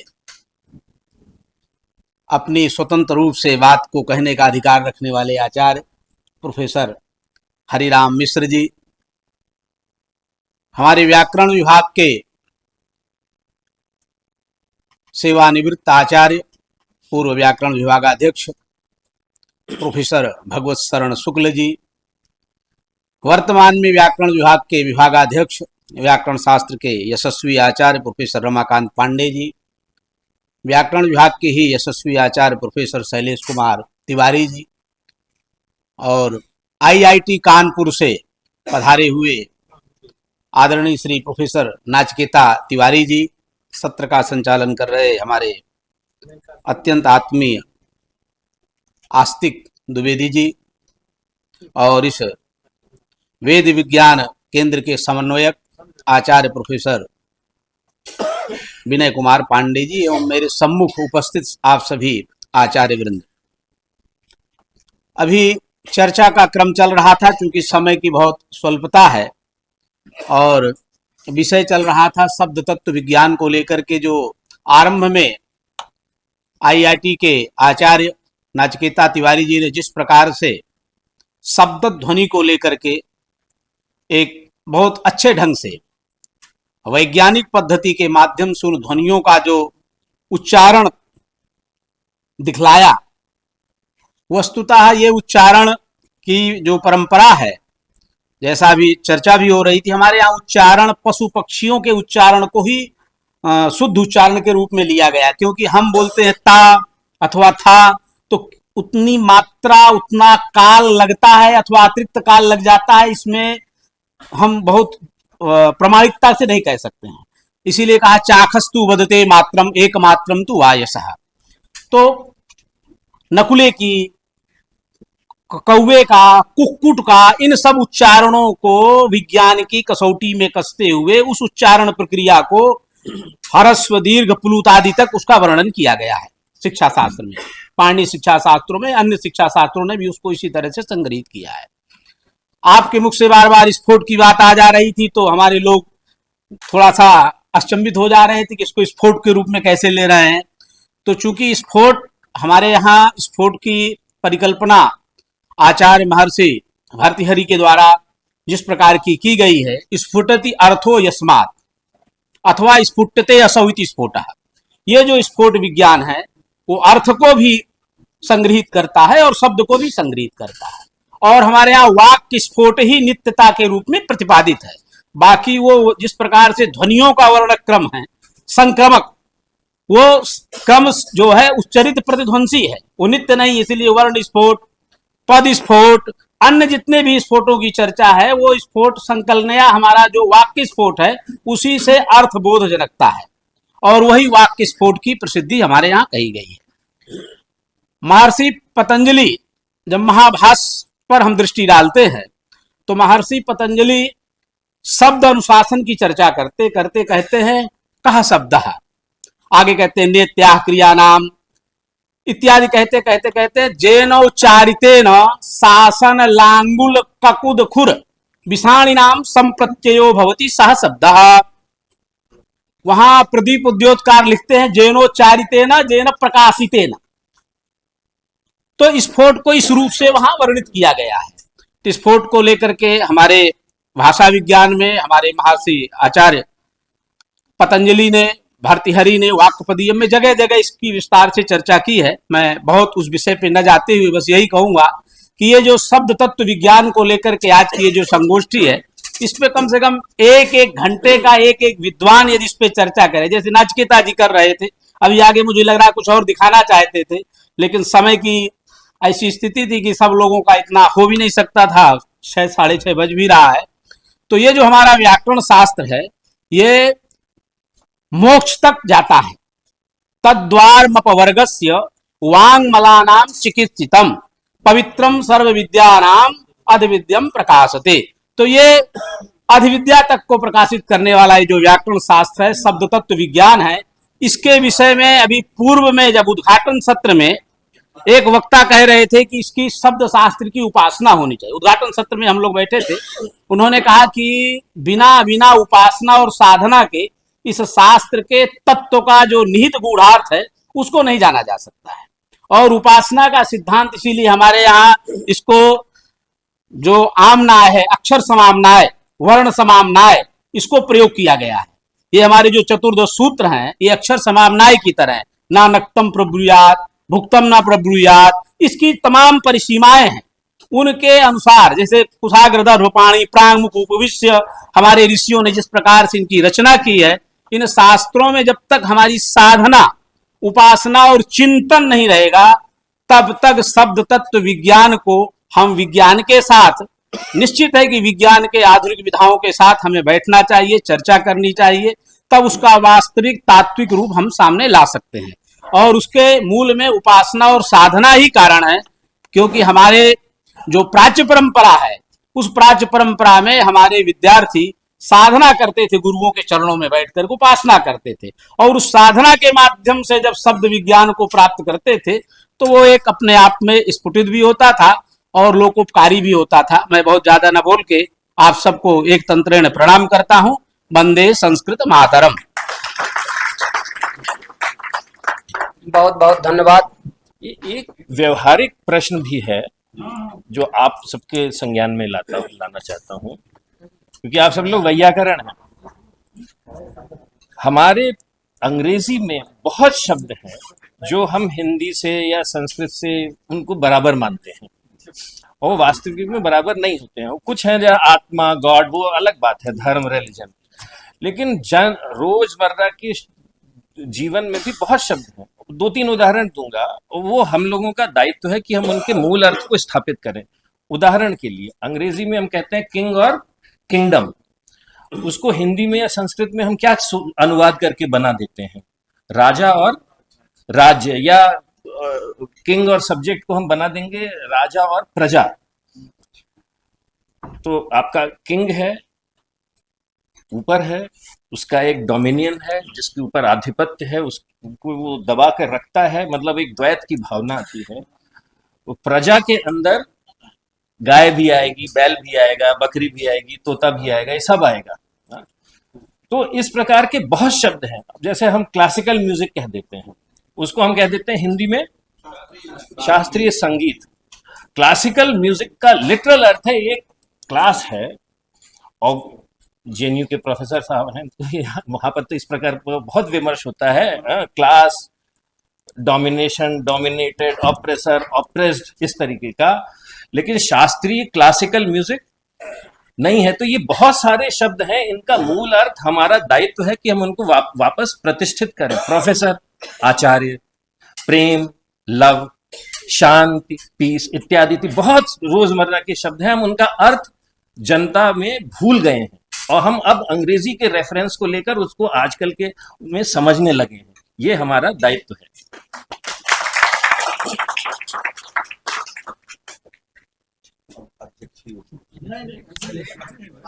अभी विशिष्ट, हाँ, इसी क्रम में अग्रज कल्प प्रोफेसर शैलेश तिवारी भैया को मैं निवेदन करूंगा कि आकर के शब्द तत्व विज्ञान पर वो दृष्टि डालें। वाक्यकारं वररुचिं भाष्यकारं पतंजलिं पाणिनिं सूत्रकारं च प्रणतोऽस्मि मुनित्रयम्। कार्यक्रमस्य अध्यक्षाः अस्माकं गुरुचरणाः श्री शर्मा महोदयाः, भगवत शुक्ल महोदयाः, देहलीतः समागताः मिश्र महोदयाः, तिवारी जी महोदयाः, पांडे महोदयाः, द्विवेदी महोदयाः, पुरतः विलसन्तः विनय पांडे महोदयाः, अरुण कुमार मिश्र महोदयाः, अन्य सर्वेपि विद्वांसः। समय बहुत सीमित है और इतने कम समय में शब्द तत्व पर बोलना बड़ा मुश्किल है। मैं विषय सूची केवल गिनाना चाहूंगा कि शब्द तत्व पर विचार कहाँ कहाँ है। अभी जैसे सबसे प्रथम में हमारे तिवारी जी ने जो वैज्ञानिक क्रम दिखाया ध्वनियों के उच्चारण का, वस्तुतः वह व्याकरण का विषय न होकर के वो शिक्षा का विषय है। वेदांग 6 हैं, जिनमें जो 3 वेदांग हैं, शिक्षा, निरुक्त और व्याकरण, इनमें शब्द तत्वों का चिंतन हुआ है। इनके अतिरिक्त छंद में कुछ हुआ है, पूरा नहीं। इसके अतिरिक्त प्रातिशाख्य ग्रंथों में छंद शब्द का विचार हुआ है, प्रातिशाख्य में। और इसके अतिरिक्त जितने आगम ग्रंथ हैं, प्रपंच सार आदि जितने तंत्र ग्रंथ हैं, उनमें शब्द तत्वों का विचार बहुत ज्यादा विस्तार से हुआ है। ये परा, पशंती, मध्यमा, वैखरी जो कुछ चर्चा हो रही है, व्याकरण में तो भर्तृहरि और नागेश जी ने इसको व्यवस्थित रूप दे दिया। अन्यथा इनको जानने के लिए व्याकरण में पाणिनि सूत्र से हम नहीं जान सकते, महाभाष्य से नहीं जान सकते। इनको जानने के लिए हमें परमपंच सार आदि तंत्र ग्रंथों को देखना पड़ता है। तो आगम ग्रंथों में, प्रातिशाख्य ग्रंथों में, पुराणों में, और इसके अतिरिक्त जिन्होंने शब्द को प्रमाण माना है, उनके यहाँ भी शब्द की वृत्तियों पर प्रभूत विचार हुआ है। अस्तु, व्याकरण में या शब्द तत्व का जो चिंतन हुआ है, उसमें शब्द जो है वो अखंड है, उसमें खंड की कल्पना है, ये सिद्धांत है। खंड की कल्पना की गई तो सबसे छोटा खंड वर्ण होता है। वर्ण से हमारे यहाँ व्याकरण में प्रकृति प्रत्यय को लिया गया है, पर हम वर्ण को यदि हम लौकिक दृष्टि से देखें तो क ख ग घ आदि जो है ये भी वर्ण है। प्रतिशाख्य और शिक्षा ग्रंथों में वर्णों का उच्चारण, वर्णों की उत्पत्ति का अलग हो गई। जैसे हमारे यहाँ आत्मा बुद्ध्या समेत अर्था मनो युक्ते विवक्षया मनः कायाग्निमा हंति, कैसे आत्मा बुद्धि के द्वारा मन को लेकर अर्थ विवक्षा से कायाग्नि पर आघात करता है, वहां से वायु ऊपर आती है, फिर यहाँ स्वर उत्पन्न होता है, फिर यहाँ स्वर उत्पन्न होता है, फिर वो मूर्धा को भेदन करके बाहर निकलना चाहती है, टकरा करके वो वायु आती है। तो पंचधा भी 5 प्रकार के शब्दों को, 5 स्थान से शब्दों को जन्म देती है। तो इस तरह से विचार हुआ है शिक्षा ग्रंथों में वर्णों की उत्पत्ति प्रक्रिया पर भी। वर्णों की जो संख्या है, ये हमारे यहाँ त्रिषष्टि चतुष्टि वा, ये तो बहुत छोटी सी बात है। वर्णों की संख्या में पर्याप्त मतभेद है, 300 तक वर्णों की संख्या मानी गई है। और आज शिक्षा ग्रंथ लगभग 32 उपलब्ध है जैसा कि माने जाते हैं, लेकिन 1131-32 शिक्षा ग्रंथ थे हमारे संस्कृत वाङ्मय में, प्रायः सब लुप्त हो चुके हैं। तो वर्णों की संख्या, वर्णों का जो क्रम है, जैसे पाणिनि जी ने जो क्रम रखा है, ये माहेश्वर क्रम है। इसी क्रम में अन्य अनेक वैयाकरणों ने वर्णों का क्रम पढ़ा है। तो ऐन्द्र क्रम है, भी सर ने दीर्घ लृ की चर्चा की थी। आगम ग्रंथों में दीर्घ लृकार भी है, पाणिनि व्याकरण में दीर्घ लृकार नहीं है। हमारे यहाँ 12 ही लृकार से द्वादश विधातु से दीर्घा भावात सीधे से है। लेकिन आगम ग्रंथों में दीर्घ लकार का भी पाठ है, संस्कृत में है, कभी रहा होगा, अब लुप्त हो चुका है, पर वो विचार हुआ है। अब इसके बाद शब्द वर्णों के बाद आएंगे तो हमारे यहाँ व्याकरण में शब्द दो प्रकार का स्वीकृत है, स्फोट शब्द और ध्वनि शब्द। ये स्फोट शब्द क्या है, ये विद्वानों के लिए नहीं, क्योंकि आप जो व्याकरण से इतर छात्र हैं उनके लिए मैं केवल चर्चा कर दूं कि स्फोट क्यों मानना पड़ता है, बस इसके बाद मैं वाणी का विराम दूंगा। देखिए, स्फोट जो शब्द है, ये स्फोट शब्द चैतन्य रूप है। ये हालांकि इसमें हमारे भर्तृहरि जी का और नागेश जी का मतभेद प्राप्त होता है, फिर भी जो स्फोट है वो अलग शब्द है, और हम जो बोल रहे हैं, आप सुन रहे हैं, ये सब अलग शब्द है। जो हम बोल रहे हैं, सुन रहे हैं, ध्वन्यात्मक शब्द है, ये कार्य शब्द है, और इनसे अभिव्यक्त होने वाला जो शब्द है वो चैतन्य रूप है, वो स्फोट शब्द है, वो एक है, नित्य है, और वो मध्यमानाद से व्यंग्य है। अस्तु, स्फोट जो है क्यों मानना पड़ा, तो देखिए एक व्यवहारिक उदाहरण से समझिए। घट शब्द कहा जाए तो घड़े का अर्थ बोध होगा सबको, सबको होगा, अनुभव सिद्ध है। इसका तात्पर्य यह है कि घड़े का जो बोध हुआ उसका बोध कराने की शक्ति घट पद में है, ये तो निश्चित हो गया। अब प्रश्न आया कि घट पद में यदि शक्ति है या वृत्ति है, व्याकरण वृत्ताश्रय कहते हैं उसको, आप समझने के लिए शक्ति समझ लीजिए, शक्ति वृत्ति का एक भेद विशेष है। तो पद में यदि वृत्ति है, शक्ति है, तो कहां है? घट में विचार कीजिएगा तो चार ध्वनियां हैं, घ अ ट अ। संस्कृत में बोलेंगे तो विसर्ग बढ़ जाएगी, 5 ध्वनि हो जाएगी। प्रश्न हुआ कि जो बोधकता शक्ति है वो कहां है? घ में है, अ में है, ट में है, अ में है, या समुदाय में है? तो यहाँ 4 विकल्प खड़े होते हैं। या तो आप पूरे समुदाय में मानिए कि पूरे घट जो समुदाय है उसमें घट बताने की शक्ति है, पहला पक्ष, अथवा किसी आदि वर्ण में मान लीजिए, अथवा अंत वर्ण में मान लीजिए, अथवा मध्यगामी वर्णों में मान लीजिए। बोधकता शक्ति कहीं ना कहीं माननी पड़ेगी, वृत्ति माननी पड़ेगी। अब यदि हम कहें कि समुदाय में माने, सर 2 मिनट में मैं बता रहा हूं, 2 मिनट में केवल, समुदाय में यदि हम वृत्ति माने तो समुदाय संभव नहीं है। क्यों? क्योंकि घ अ ट अ जो ध्वनियां है ये उच्चरित प्रध्वंसी है। घ है उस समय, अ नहीं है, अ के पास जाएंगे, यहाँ 2 पक्ष हो जाता है, व्याकरणों का अलग, नैयायिकों का अलग। नैयायिकों के यहाँ वर्ण उच्चरित होगा, एक क्षण रहेगा, तृतीय क्षण में उसमें प्रथम क्षण में उत्पत्ति होगी, द्वितीय क्षण में रहेगा, तृतीय क्षण में नष्ट हो जाएगा। पर व्याकरणों के यहाँ तो जिस प्रयत्न से ध्वनि उच्चरित होती है उसी प्रयत्न से ध्वनि नष्ट हो जाती है, तब जाकर दूसरी ध्वनि की उत्पत्ति होती है।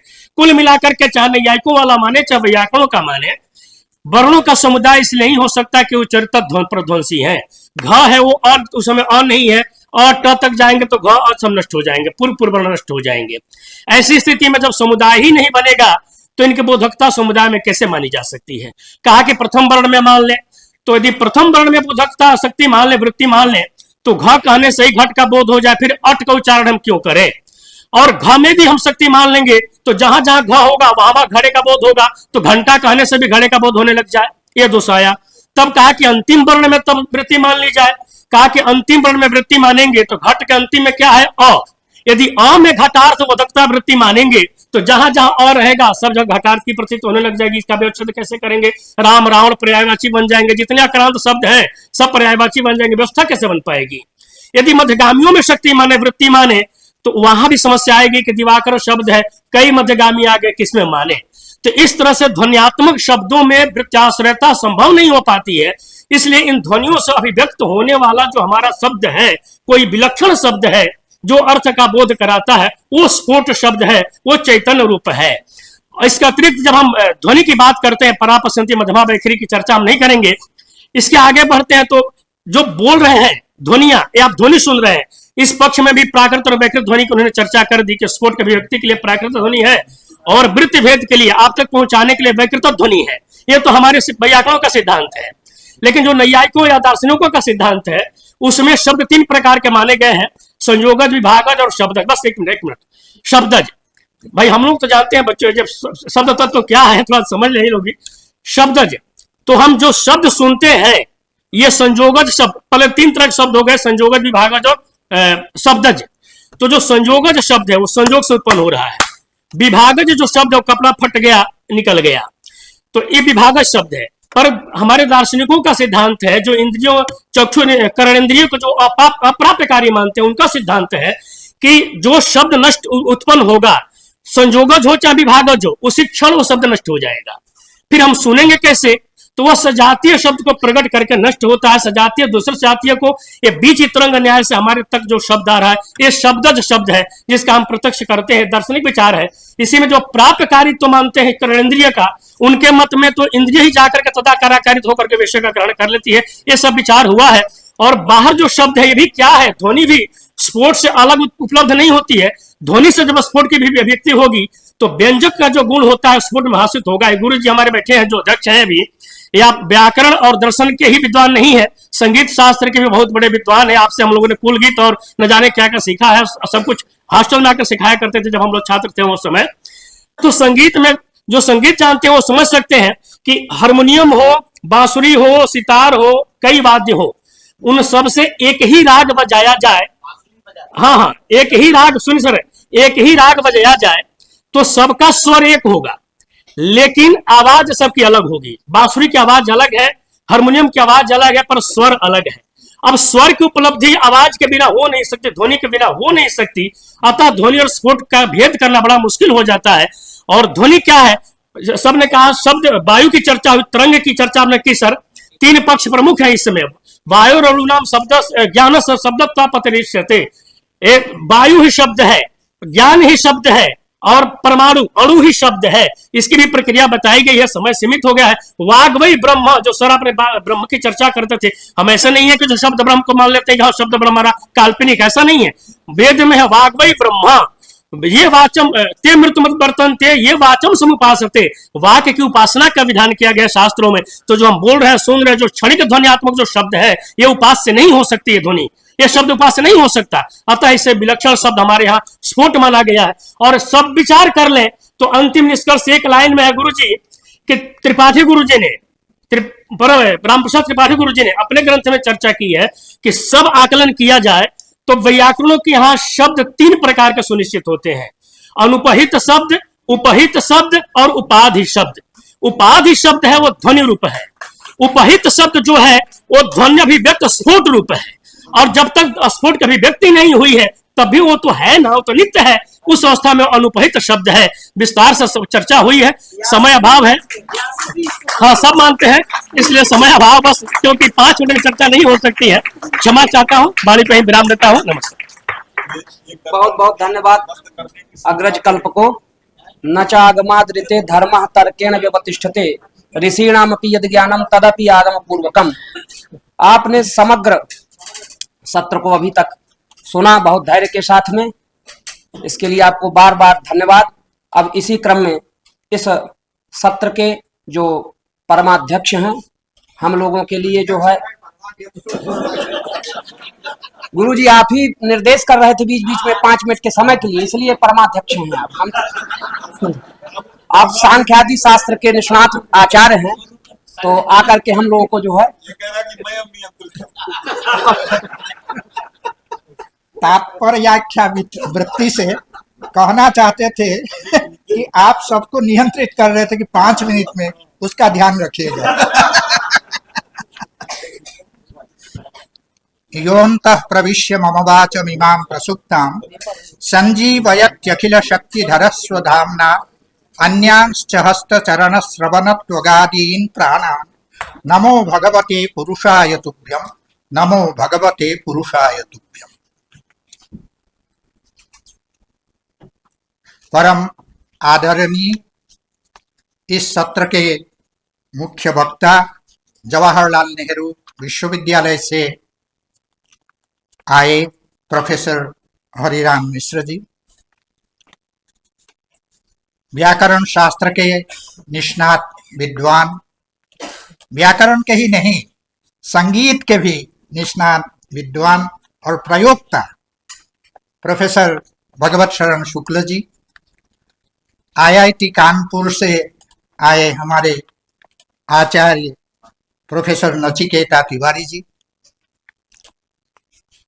काशी विद्वत परिषद के महामंत्री और व्याकरण विभाग के पूर्व अध्यक्ष प्रोफेसर रामनारायण द्विवेदी जी, वर्तमान व्याकरण विभाग के अध्यक्ष महावैयाकरण प्रोफेसर रमाकांत पांडे जी, मेरे अत्यंत प्रिय, क्योंकि विद्यार्थी जीवन से जिनको मैं जानता हूं उनका प्रिय होना स्वाभाविक है, और दूसरी ओर जो मेरे सतीर्थ भी है, क्योंकि सार्वभौम संस्कृत प्रचार संस्थान का मैं भी एक सदस्य हूं, और शैलेश तिवारी जी भी, मेरे प्रिय प्रोफेसर शैलेश तिवारी जी, कुशल संचालक महोदय, हमारे सन्मुख उपस्थित वैदिक विज्ञान केंद्र के समन्वयक जो मेरे अत्यंत प्रिय हैं, प्रोफेसर विनय कुमार पांडे जी, और अन्य सभी विद्वज्जन, श्रोतृवृंद, विद्यार्थीवृंद। यह निश्चित रूप से मेरा परम सौभाग्य है कि जिस मंच पर इतने निष्णात वैयाकरण लोग बैठे हुए हैं, वहां बीच में एक अवैयाकरण को बैठने का अवसर प्राप्त हुआ। इसलिए मैं स्वयं को भाग्यवान मानता हूं, क्योंकि व्याकरण में एक तन्मध्य पतितन न्याय भी है। उस न्याय से अवैयाकरण भी कथनचित वैयाकरण हो जाता है।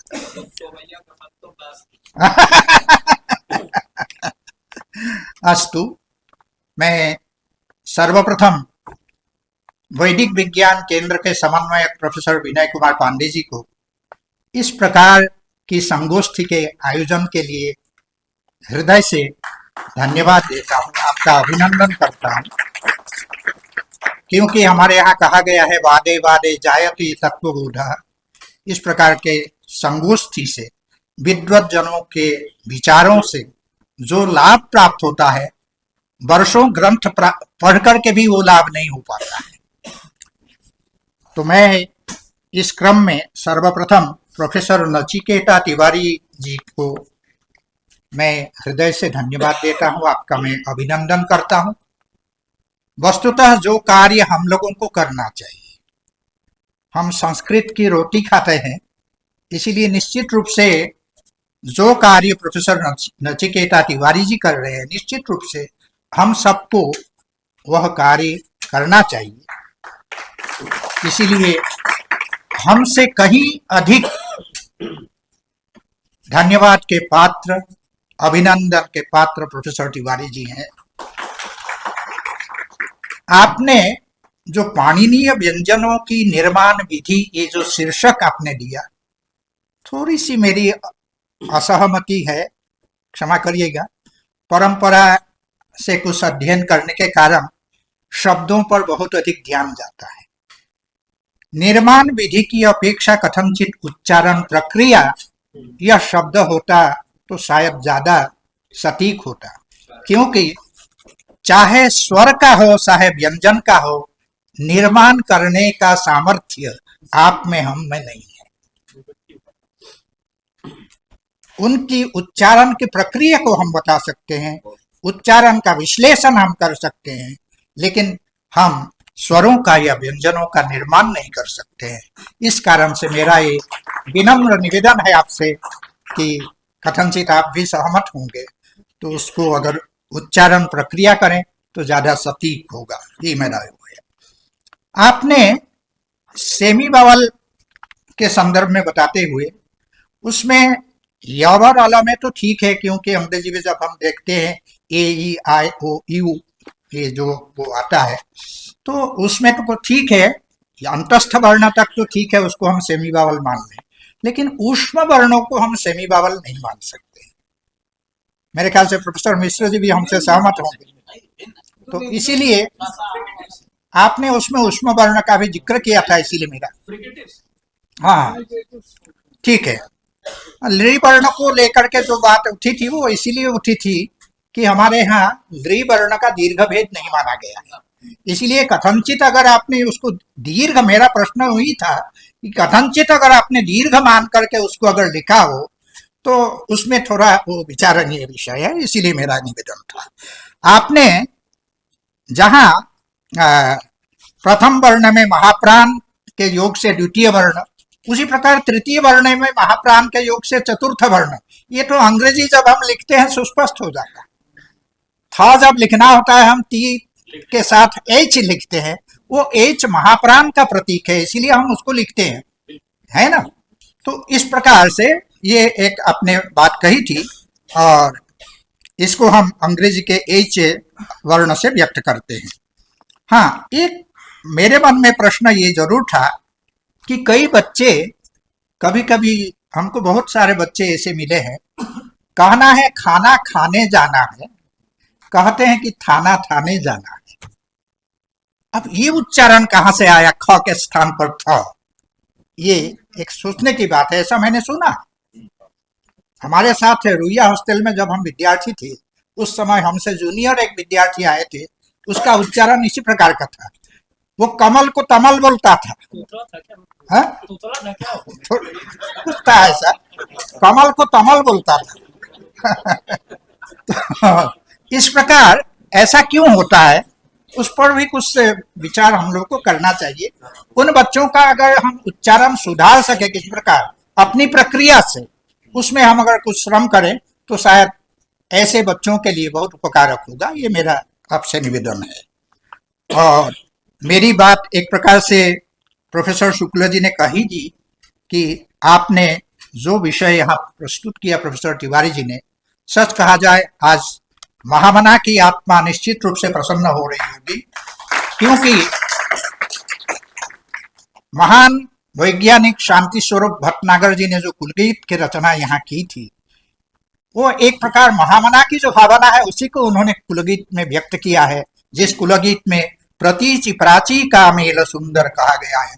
महामना का एक स्वप्न था, इस विश्वविद्यालय में एक और अगर संस्कृत विद्या, धर्म विज्ञान संकाय जैसे पारंपरिक संकाय की स्थापना की, दूसरी ओर विज्ञान संकाय, प्रौद्योगिकी संस्थान इत्यादि जो विभिन्न संस्थानों की स्थापना की, उसके पीछे महामना जी का स्वप्न यही था कि एकत्र जब आधुनिक विद्याएं और हमारी प्राचीन परंपरा की विद्याएं होगी, परस्पर संवाद होगा, और उस संवाद की आज इस युग में बहुत आवश्यकता है। महामना जो दूरदर्शी थे, उनका ये विजन था, उनकी एक दृष्टि थी, उस दृष्टि को आपने एक प्रकार से यहाँ साकार किया है। उसके लिए हृदय से आपको मैं धन्यवाद देता हूँ, आपका अभिनंदन करता हूँ। प्रोफेसर हरिराम मिश्र जी ने एक बड़ी अच्छी बात कही कि ये बिल्कुल तथ्य है कि हमारी ज्ञान परंपरा में वाक तत्व पर जितना विवेचन हुआ है, शायद ही दुनिया में कहीं इतना विवेचन वाक तत्व पर हुआ है। निश्चित रूप से आज जरूर उस पर चर्चा हो रही है संपूर्ण विश्व में, लेकिन वाक तत्व में जो गहन चर्चा इस देश में हुई है, वैसी गहन चर्चा अन्यत्र दुर्लभ है। ये बिल्कुल सही बात है। और शब्द तत्व में क्या समास है, ये आपने एक प्रश्न उठा करके आपने कहा कि शब्द एव तत्वम, और तद ब्रह्म शब्द तत्व में ये आपने कहा। ये आपने नहीं कहा है, महावैयाकरण भर्तृहरि ने कहा। अनादि निधनम ब्रह्म शब्द तत्वम जदक्षरम विवर्ततेर्थ भावेन प्रक्रिया जगतो जतः। ये जो पहली कारिका है, इस पहली कारिका की सोपज्ञ वृत्ति में, यद्यपि सोपज्ञ वृत्ति है कि नहीं, इसको लेकर के फ्रांसीसी विदुषी एम बियार्डो ने बहुत सारे प्रश्न उठाए हैं, हमने उनका खंडन भी किया है। हम लोग तो मानते हैं क्या? हम लोग तो परंपरा सोपज्ञ मानते हैं, सोपज्ञ है। जो एम बियार्डो ने जो उसमें आपत्तियां की है, सब निराधार आपत्तियां हैं, और संस्कृत मूल का ज्ञान न होना उसमें कारण है। क्योंकि मैंने उसमें एक निबंध लिखा है पूरा कि वाक्यपदी में बहुत सारे ऐसे स्थल है जो सोपज्ञ वृत्ति के, उनको लेकर के उन्होंने कहा कि यहाँ मूल कारिका और सोपज्ञ वृत्ति में भेद है। भेद कहीं नहीं है। भेद कहाँ से शुरू हुआ? आचार्य रघुनाथ शर्मा जी ने कहीं कुछ असावधानी की है। एक उदाहरण देकर के मैं बता दूं, स्फोट शब्द ध्वनिस्तस्य व्यायाम उपजायते, ये सोपज्ञ वृत्ति में एक ये श्लोक आता है, और उसको वृषभदेव ने टीका में ये कहा कि तदुक्तम, माने जो बात कही गई थी, श्लोक वार्तिकेन, उसी बात को श्लोक वार्तिक के द्वारा कहा गया है। पंडित रघुनाथ शर्मा जी ने एक उसमें और जोड़ दिया, तदुक्तम श्लोक वार्तिके कुमारिल भट्टेन। ऐतिहासिक दृष्टि से आप देखिए कहाँ कुमारिल भट्ट कितने परवर्ती और कहाँ भर्तृहरि है। कुमारिल भट्ट भर्तृहरि का उदाहरण कैसे दे सकते, बड़ी समस्या। तो मैंने उसका जब गहन चिंतन किया तब मैंने आचार्य त्रिपाठी जी से भी, महावैयाकरण आचार्य रामाप्रसाद त्रिपाठी जी से भी मैंने पूछा। उन्होंने कहा बेटा मुझे तो ये पंक्ति लग नहीं रही है। तो मैंने बहुत चिंतन किया तो अचानक एक उसका जो मर्म है वो स्फुरित हुआ, वही स्फोट है वो इस प्रकार से स्फुरित हुआ कि ये तो श्लोक वार्तिक माने श्लोकात्मक वार्तिक है, कुमारिल का श्लोकात्मक वार्तिक। जैसे सुप्ति उपग्रह लिंग नारायण ये श्लोकात्मक वार्तिक है, उसी प्रकार का श्लोकात्मक वार्तिक है, तब अर्थ लग जाता है। तब कहीं जो है उसमें सोपज्ञ वृत्ति नहीं है, ये बात नहीं आती। इस प्रकार के अनेक है। उन जगहों का मैंने फ्रांसीसी महिला ने जो सवाल उठाए हैं उनका मैंने खंडन किया। अस्तु, आपने जैसे ये कहा कि शब्द एव ब्रह्म, स्वयं भर्तृहरि बड़ा लंबा वाक्य है, समय कम है, मैं नहीं बता रहा हूं। अनादि सर्वासु अवस्थासु अनाश्रितादि निधनम ब्रह्मेति प्रतिज्ञायते, ये भर्तृहरि का प्रतिज्ञा वाक्य है। देखिए बहुत लोग कहते हैं कि वैयाकरण शब्द ब्रह्मवादी है, मैं तो कहता हूं कि ब्रह्मवादी है, क्योंकि भर्तृहरि कहते हैं अनादि निधनम ब्रह्मेति प्रतिज्ञायते। देखिए पर्वतो बहनिमान धूमात जब हम कहते हैं उसमें पर्वतो बहनिमान इति प्रतिज्ञा, प्रतिज्ञा वाक्य से सदैव अपना जो वक्तव्य होता है, प्रतिपाद्य होता है, उसका प्रतिपादन किया जाता है। भर्तृहरि ने अनादि निधनम ब्रह्म करके ब्रह्म का अनादि निधनत्व और अद्वयत्व की प्रतिज्ञा की है। यहाँ वही जो है ब्रह्म ही जो है उसका प्रतिपाद्य है संपूर्ण वाक्य को दिए का। इसीलिए और उसी ब्रह्म को तदेव शब्दोपग्राह्यतया शब्द तत्वम इत्यभिधीयते, दोनों पदों पर ध्यान दीजिए, प्रतिज्ञायते और अभिधीयते। देखिए कहना और प्रतिज्ञा करना, प्रतिज्ञा वाक्य से तो जो प्रतिपाद्य है उसको कहा जाता है, उसी को शब्द तत्व ऐसा कहा जाता है। आखिर क्यों कहा जाता है, हेतु देते हैं। शब्दोपग्राह्यतया शब्दोपग्राहितया, दुनिया में कौन सी ऐसी वस्तु है बिना शब्द के हम कह सके। ब्रह्म है, चाहे ईश्वर है, स्वर्ग है, आपने कभी देखा है? आज के वैज्ञानिक तो पूछेंगे कि आपने कभी देखा है? हाँ, हमारे यहाँ संस्कृत विभाग में जब हमारे परम पूज्य गुरुवर आचार्य श्रीनारायण मिश्र जी पढ़ा रहे थे, एक मध्य प्रदेश के विद्यार्थी थे लालाराम पटेल, तो उसने गुरुजी से पूछ दिया, वेदांत पढ़ा रहे थे, कि गुरुजी आपने कभी ब्रह्म को देखा है? तो गुरुजी ने कहा कि ब्रह्म को देखा होता तो शायद आज मैं यहाँ नहीं बैठता तो ये तो एक विनोद की बात है। तो मेरा प्रश्न यही है, चाहे ब्रह्म हो, चाहे ईश्वर हो, चाहे जो भी हो, हमारे शास्त्रों में जो बतलाया गया है उसको जानने का साधन भी क्या है, वही शब्द ही है, और वो स्वरूप भी जो है वो शब्द ही है। इसीलिए भर्तृहरि ने जो ब्रह्म है उसको जानने का उपाय क्या है, जब ये प्रश्न उठा है तो उसमें कहा प्राप्त्योपायो नुकारश्च तस्य वेदो महर्षि भी एकोप्यनेक वर्त्मेव समाम्नातः पृथक पृथक कहा है। उस ब्रह्म की जो प्राप्ति का जो उपाय है वो भी जो है शब्द है, और क्या है, वेद है, और अनुकृति है, अनुकार है, अनुकारश्च। तो इस रूप में भर्तृहरि ने माना है कि जो वेद है वो वेद ब्रह्म का स्वरूप भी है और ब्रह्म प्राप्ति का वो उपाय भी है, साधन भी है, कार्य भी है, कारण भी है, दोनों है, सब कुछ है। तो इस रूप में ये शब्द तत्व यही है, ब्रह्म ही शब्द तत्व है। इस बात का प्रतिपादन आचार्य मिश्र जी ने किया, जो मेरे हृदय की बात थी उसको आपने यहाँ पर कह दी। बहुत बहुत धन्यवाद।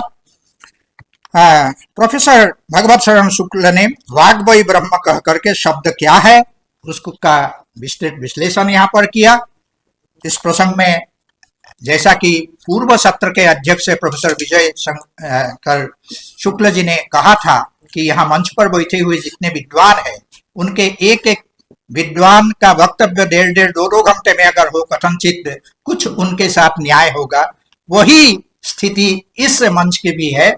तो इसीलिए मैं प्रोफेसर विनय कुमार पांडे जी से निवेदन कर रहा हूँ, सबसे पहले तो हमारे IIT के प्रोफेसर नचिकेता जी का व्याख्यान अवश्य कराइएगा, ऐसे समय में कराइएगा जिस समय मैं रहूं, मैं उससे वंचित न हूं, ऐसा जरूर करिए।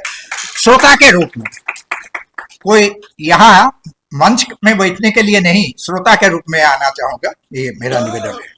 प्रोफेसर रमाकांत पांडे जी ने एक नया विषय यहाँ उपस्थापित किया कि श्रीमद् भागवत में शब्द तत्व विषय किस प्रकार का चिंतन है, उस पर आपने प्रकाश डाला। प्रोफेसर रामनारायण द्विवेदी जी ने स्फोट के विषय में जो एक थोड़ी सी यहाँ चर्चा आई थी, उस स्फोट के संदर्भ में आपने यहाँ चर्चा की, स्फोट क्या है उसके विषय में।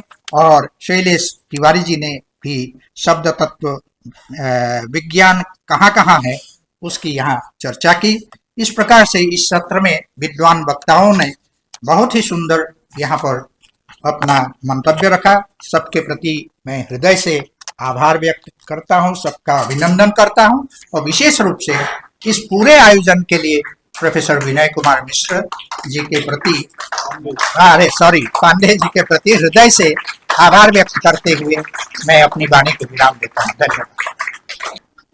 तो इसी क्रम में ये देखिए विद्या का गांभीर्य होता है।